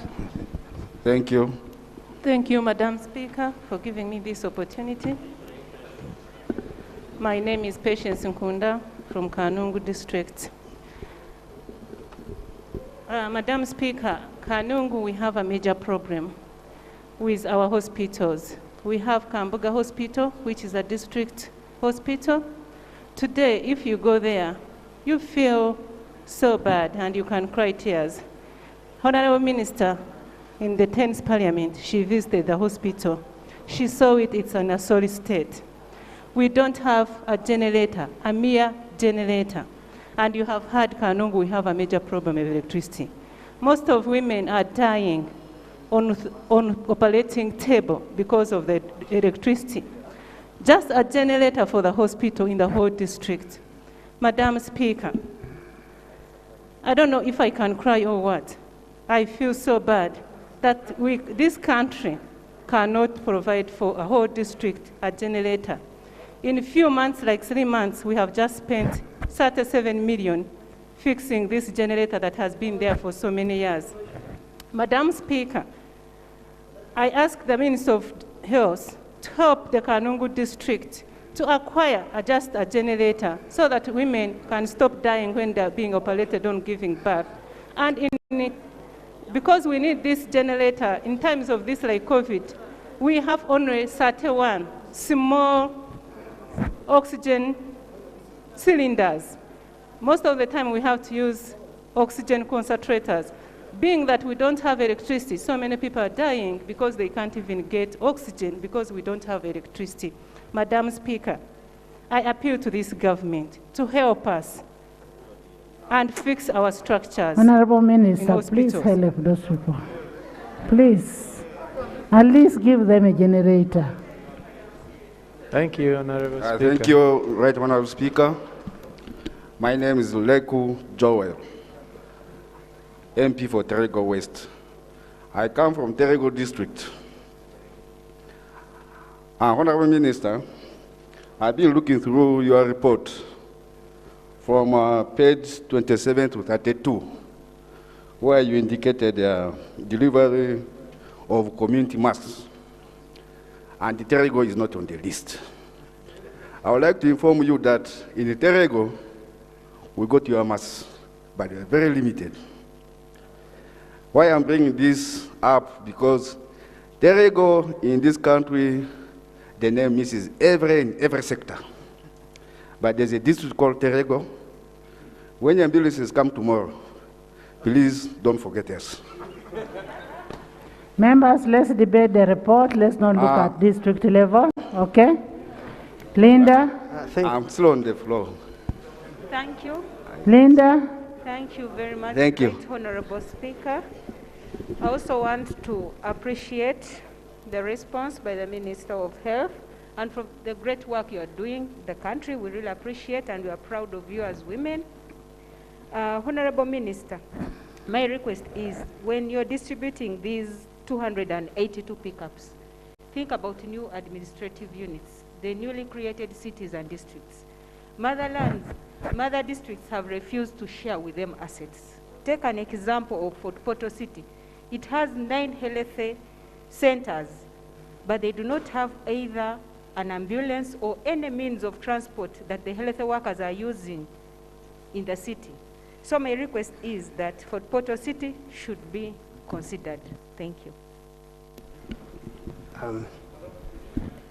Thank you. Thank you. You'll come next.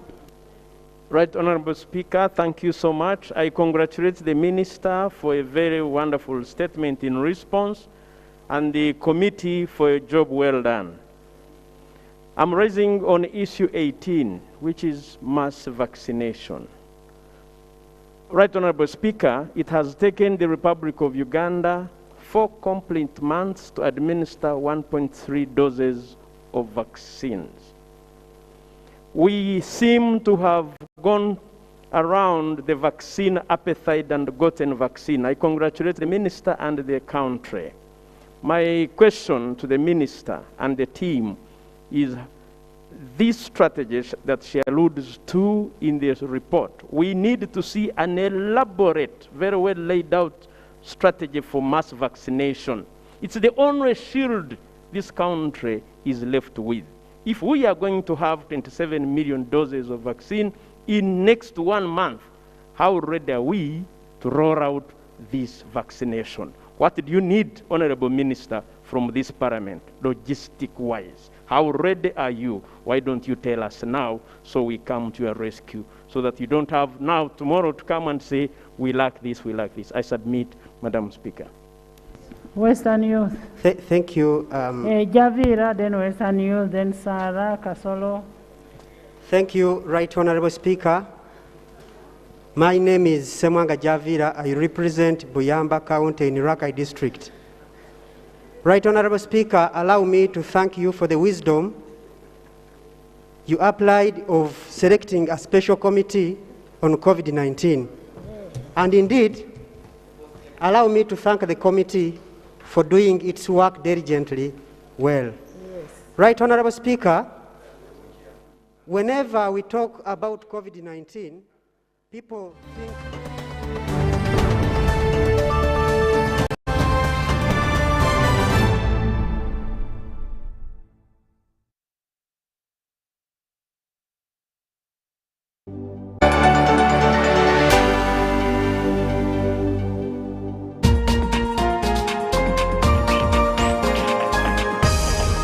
Up next on UBC, brought to you by... Keep the lights on. Use Airtel Money to pay for all your Yaka bills conveniently. Open the My Airtel app to buy Yaka units. Airtel Money. Simple, secure, borderless.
Ifuatayo ni taarifa ya habari kutoka hapa UBC TV. Kabla sijaanza taarifa ya habari na kupeleka kwenye muktasari wa habari, naitwa Bella Masangano.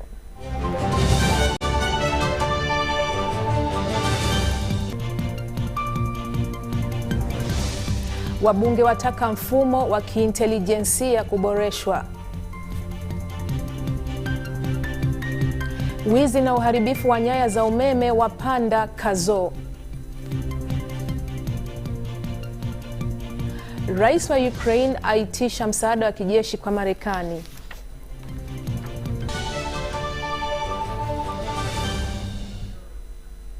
Katika habari ya kwanza, wabunge wamependekeza kwamba mfumo wa kiintelijensia nchini ufanyiwe maboresho kudhibiti uhalifu unaotekelezwa kwa kupanga kabla.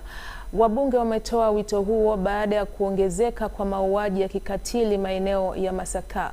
Kutokana na mauaji hayo, watu wasio na hatia wamepoteza maisha.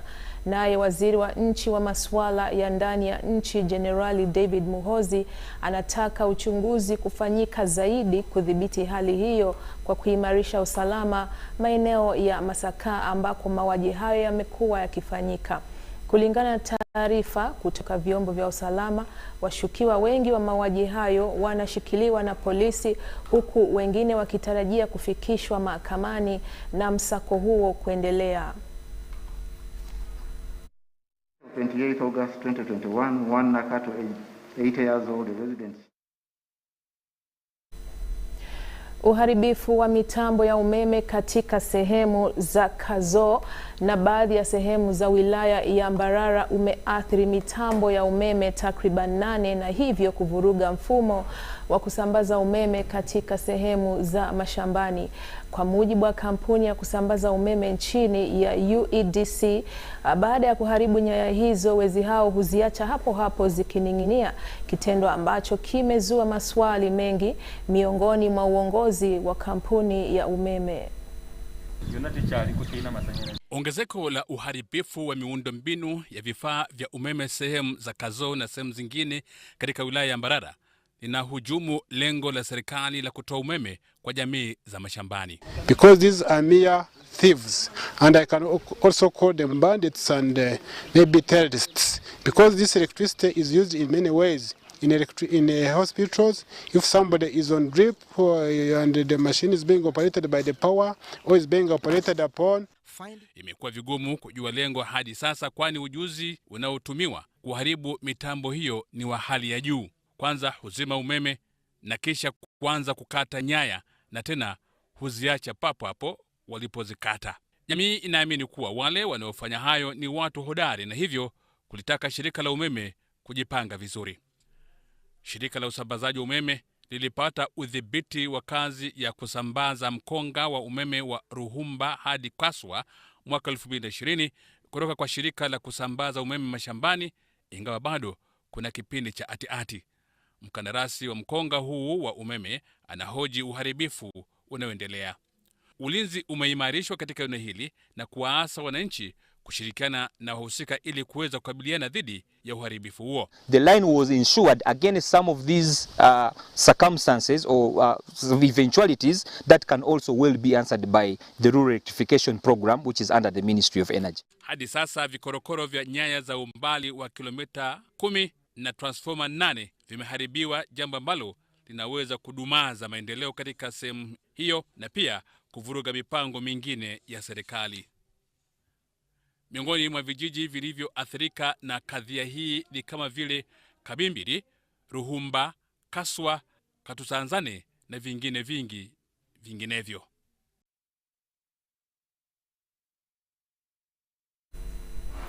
Waziri wa maji na mazingira Mheshimiwa Sam Cheptoris ametoa changamoto kwa uongozi wa mamlaka ya ulinzi wa mazingira nchini NEMA kuongeza za juhudi katika kudhibiti uharibifu wa mazingira unaofanywa na binadamu. Aliyasema haya wakati wa sherehe ya kumtangaza mkurugenzi mtendaji mpya wa mamlaka ya NEMA Dr. Akankwasa Balirega akiwa katika ofisi za mamlaka hiyo mjini Kampala, ambapo pia mkurugenzi huyo mpya alikula kiapo kabla ya kuchukua ofisi.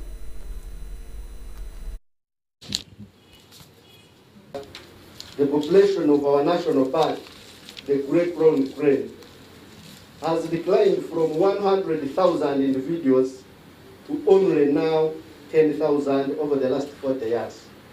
That means if we do not respond to the increasing loss of wetlands as habitats for the national park, we are likely not to have a national symbol. Because you must take us all along. We must understand you, all of us, whether you have gone to school, whether you have a PhD, you have to go with all of us. So I expect a lot of efficiency in the way you do your work, good public relations, the board chair and your board members, see how you can clean your image. Either if there are people who are corrupt, they should be shown to the exit door. And also as Uganda, the government of Uganda appointed NEMA to coordinate. Baraza la mawaziri limeidhinisha na kutoa uamuzi kuhusiana na masuala kadha wa kadha wakati wa mkutano uliofanyika tarehe 30 mwezi uliopita Ikulu Entebbe. Miongoni mwa masuala yaliyoidhinishwa ni mswada kuhusu ujenzi wa bomba la mafuta mwaka 2021 na pia ukarabati wa jengo kuu la chuoni Makerere ambalo liliungua moto kipindi cha nyuma. Kulingana na waziri wa ICT Dr. Chris Baryomunsi, jengo hilo litaendeleza mchoro wake wa zamani wakati litakapokuwa likifanyiwa ukarabati. Dr. Baryomunsi anapendekeza pia kwamba chuo kikuu cha Makerere kinafaa kuhakikisha kwamba kamera zote za CCTV zilizopo chuoni hapo zinafanya kazi, ambapo matukio yote yanayonaswa yanakuwa rahisi kufuatiliwa hapo baadaye. Recommended that they should make the whole system functional and should have a command center within the university to observe what the CCTV cameras are capturing. Cabinet also approved the East African Hospitali ya Naguru ina mpango wa kuanza kutoa matibabu ya kiakili na huduma za kisaikolojia katika eneo zima la Afrika Mashariki. Waziri wa nchi wa masuala ya afya anayehusika pia na majukumu ya jumla Hanifa Kaoya aliyesema haya wakati wa uzinduzi wa bodi ya kwanza ya utawala katika hospitali hiyo ya Naguru. Jumla ya wanachama 13 waliteuliwa kuwa kwenye bodi hiyo na wataongozwa na Dr. Tito Beyeza. Baada ya uteuzi, wanachama hao walikula kiapo mbele ya hakimu wa mahakama ya Nakawa Immaculate Nyamwange. Jukumu la kwanza la bodi hiyo itakuwa ni kushughulikia wagonjwa wa kiakili na matatizo ya kisaikolojia. Na kulingana na mkurugenzi wa hospitali hiyo Dr. Emmanuel Batibwe, magonjwa ya kiakili na kisaikolojia yameongezeka ambapo mfumo imara wa tiba hiyo unahitajika. Environment you are living in around you, you can be traumatized, for example, like this time. Na hivi sasa tuende studio ya matangazo kwa ajili ya kuvuta pumzi kidogo, kisha nitarejea na habari ya kimataifa.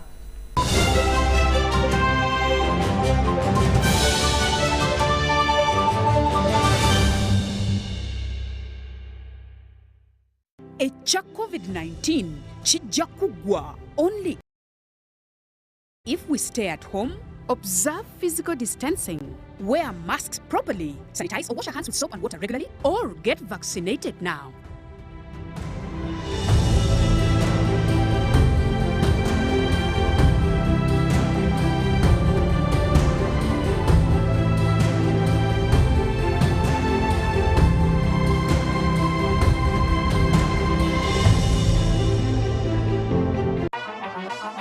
Keep your eyes on the prize. Eyes on the prize. Eyes on the scheme. You gon' need eyes behind your back.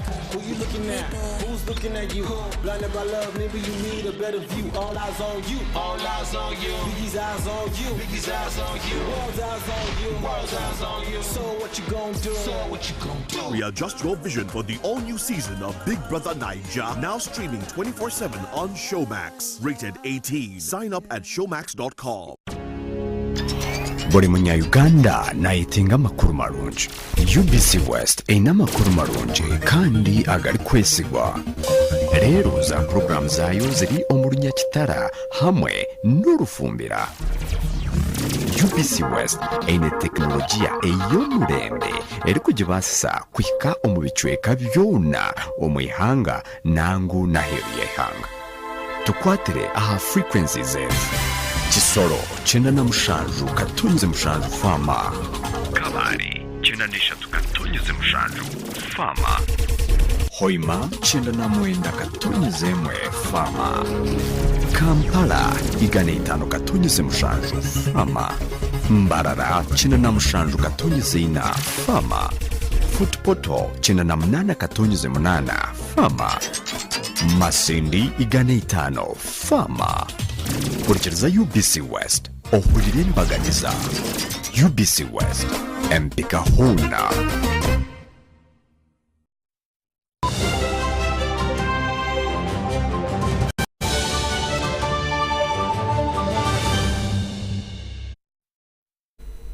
Na habari ya kimataifa tulionayo inasema kwamba rais wa Ukraine Volodymyr Zelensky amemuomba rais wa Marekani Joe Biden uungwaji mkono katika kuisaidia nchi hiyo na vifaa vya kisasa vya kijeshi. Haya yanakuja wakati ambapo inaripotiwa kiongozi huyo ana hofu kuhusiana na shinikizo la Urusi linalozidi siku chache baada ya Marekani kujiondoa rasmi kutoka Afghanistan. Maafisa wa serikali ya Urusi wameiambia Ukraine kwamba Afghanistan iwe funzo kwake, kwani nchi hiyo imekuwa ikitegemea nchi za magharibi katika mapigano ya miaka 7 dhidi ya wa Ukraine wanaotaka kujitenga ambao wanahusishwa na Urusi. Rais Zelensky alialikwa Washington baada ya Biden kuiondolea Urusi sehemu kubwa ya vikwazo kuhusiana na mradi wa bomba la gesi la Nord Stream 2, akisema muda umepita mno kusitisha mradi huo.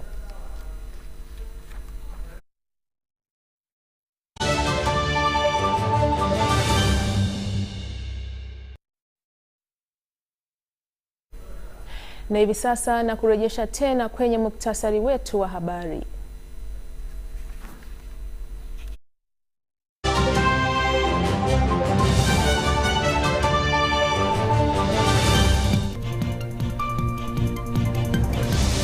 Wabunge wataka mfumo wa kiintelijensia nchini kuboreshwa. Wizi na uharibifu wa nyaya za umeme wapanda Kazo. Rais wa Ukraine aitisha msaada wa kijeshi kwa Marekani.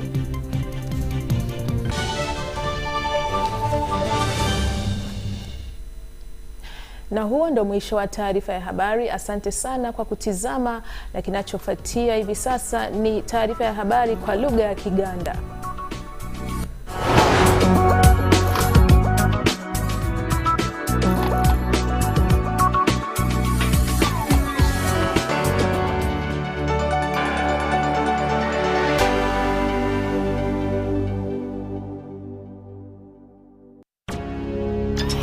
Buri munya-Uganda nayitinga amakuru marungi. UBC West ina amakuru marungi kandi agari kwesigwa. Rero za program zayo ziri omurunya kitara hamwe n'urufumbira. UBC West ine teknolojia ey'omurembe eri kugibasisa kwika omu bicweka byona omwihanga nangu naheru y'ehanga. Tukwatire aha frequencies zetu. Kisoro, chenda na mushanju, katunyize mushanju, fama. Kabari, chenda nishatu, katunyize mushanju, fama. Hoima, chenda na mwenda, katunyize mwe, fama. Kampala, igane itano, katunyize mushanju, fama. Mbarara, chenda na mushanju, katunyize ina, fama. foot poto china na mnana katonyuze mnana fama masindi igane itano fama kurichiriza UBC West ohurire mbaganiza UBC West empika huna.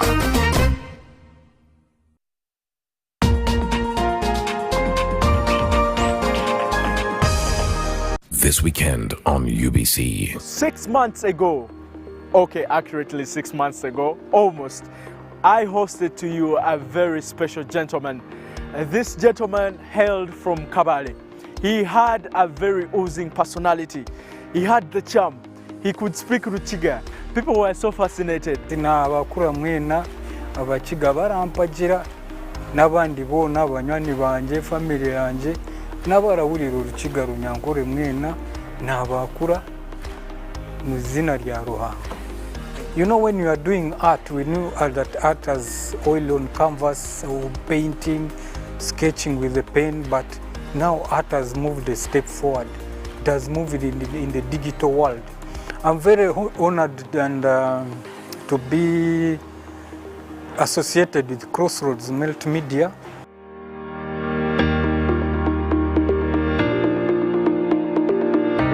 We also have enough air. It is intellectually engaging. And you can only become a leader when there are problems.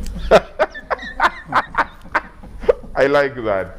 The same applies to Rwanda, Burundi. So what are we federating? Whether rats from another country can be, I mean, somebody must be there to hold everybody accountable. But at the moment, we would rather deal with what we have, make it right.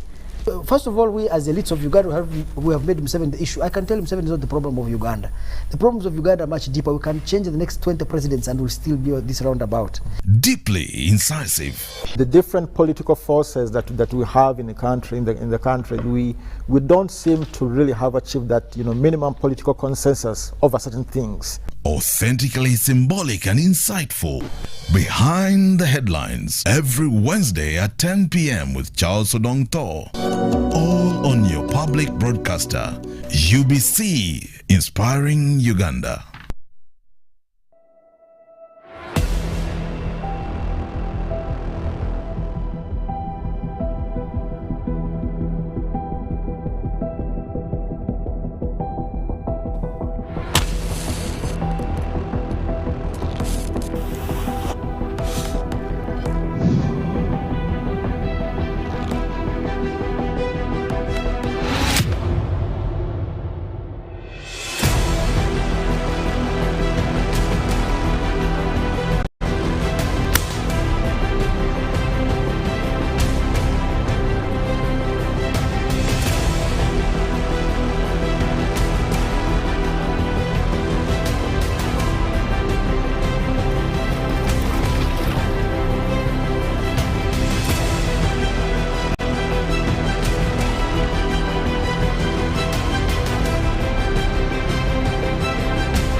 Echa COVID-19 chijja kugwa only if we stay at home, observe physical distancing, wear masks properly, sanitize or wash our hands with soap and water regularly, or get vaccinated now.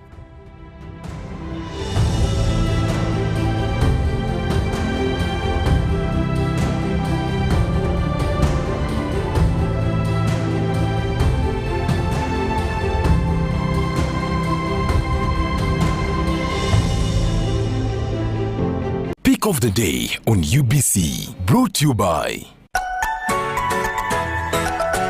Authentically symbolic and insightful. We should work so hard to evacuate this power.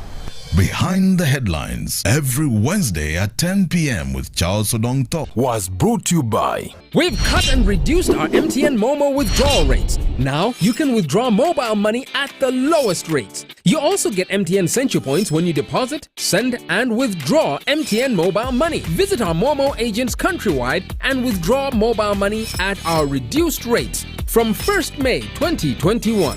Everywhere you go, MTN. buri munya-Uganda nayitinga amakuru marungi. UBC West eyina amakuru marungi kandi agari kwesigwa. Rero za program zayo ziri omu runyakitara hamwe n'urufumbira. UBC West eyine tekinologiya ey'omurembe eri kugibasisa kwihika omu bicweka byona omu ihanga nangu n'aheeru y'eihanga. Tukwatire aha frequencies Kisoro 97 katonyeze mushanju fama. Kabari 93 katonyeze mushanju fama.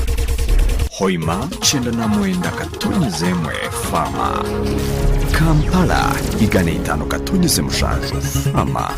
Mbarara 97 katonyeze ina fama. Footpoto 98 katonyeze munana fama. Masindi 5 fama. Kurikiriza UBC West ohurira imbaganiza. UBC West empika huna.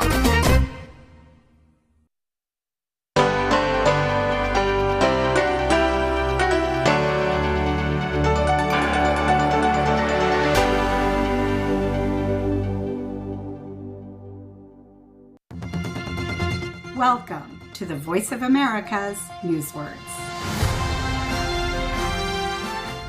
In the Netherlands, a tram kept moving past the end of the rail line and nearly fell 10 meters to the ground. Coincidence? The tram runs on raised tracks near the city of Rotterdam. At the time of the accident, only the driver was inside. It came to rest on a statue of a whale.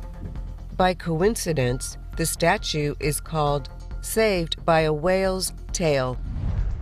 A coincidence is a series of related events that happen at the same time by chance, although they seem to be connected.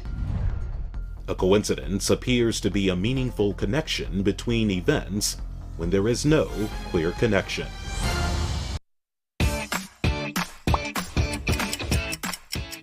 Welcome to English in a Minute. From home. Silver is a valuable metal. It's also a color. But this expression makes it seem like it has to do with weather. Autumn, are you planting in your garden? No, the rabbits dug up my carrots. Oh, that's too bad. But why do you seem so happy? They also dug up my ring. I lost it last month gardening. Well, every cloud has a silver lining. Clouds block the sun, but sometimes sunlight gets through. The light creates a silver-colored outline around the clouds. So, every cloud has a silver lining means even a bad situation can have a good side too, even if you can't see it right away. And that's English in a Minute.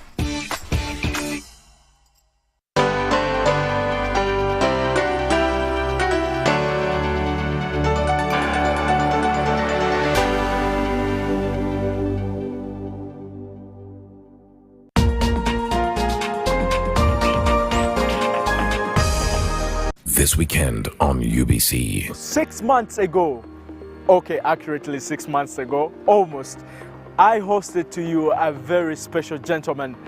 This gentleman hailed from Kabale. He had a very oozing personality.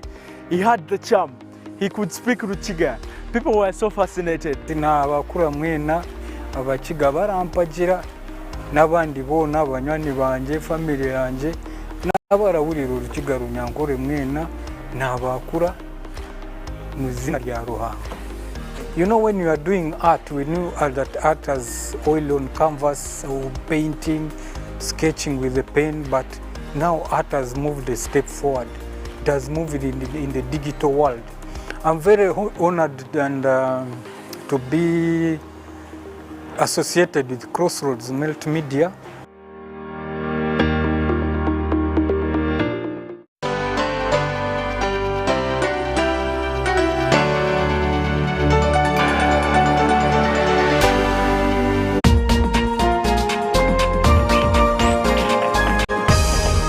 Up next on UBC, brought to you by. Keep the lights on. Use Airtel Money to pay for all your Yaka bills conveniently. Open the My Airtel app to buy Yaka units. Airtel Money. Simple, secure, borderless.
Tweyanza nnyo okutwekuumirako wano ku UBC TV nga tukutuusaako nate ebifudde mu bitundu by'eggwanga ebyenjawulo. Tegeeza muno nti twayingiddewo dda era tutandise, naye katusooke tulabe nate ebisinze ku binnaabyo olunaku olwaleero.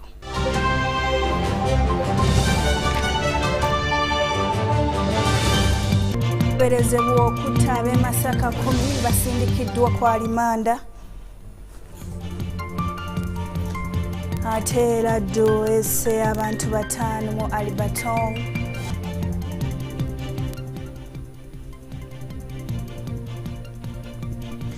Radio ya UBC ya UBC West Embalala etandise n'amaanyi.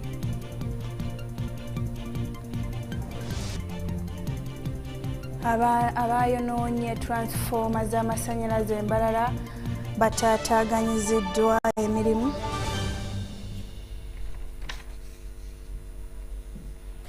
Weewaawo weebale nnyo okutwekomerako wano ku UBC leero. Nze Mario Nakitene ne munange Yusufu Ssenyomo wali ku ludda olw'obubonero. Tugenda kuba tukutuusaako nate ebifudde mu bitundu by'eggwanga ebyenjawulo. Ngenda kubanga tandikirawo butereevu n'avunaanyizibwa ku nsonga z'ebyobufuzi mu poliisi.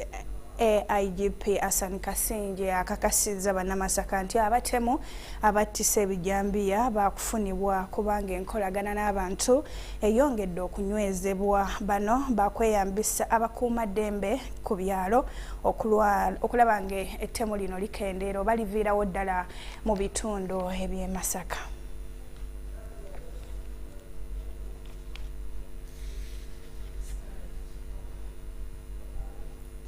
Avunaanyizibwa ku nsonga z'ebyobufuzi mu poliisi IGP Hassan Kasinje ali ku kaweefube w'okusinkana bannansi n'abaserikale okulaba nga ab'ebijambiya balinnyibwa ku nfeete. Twagala ate ne poliisi olw'okwagala basigale ku mulamwa beeyongere n'okukola n'amaanyi bafune kye tuyita patriotism, ideologically conscious, kumanya nti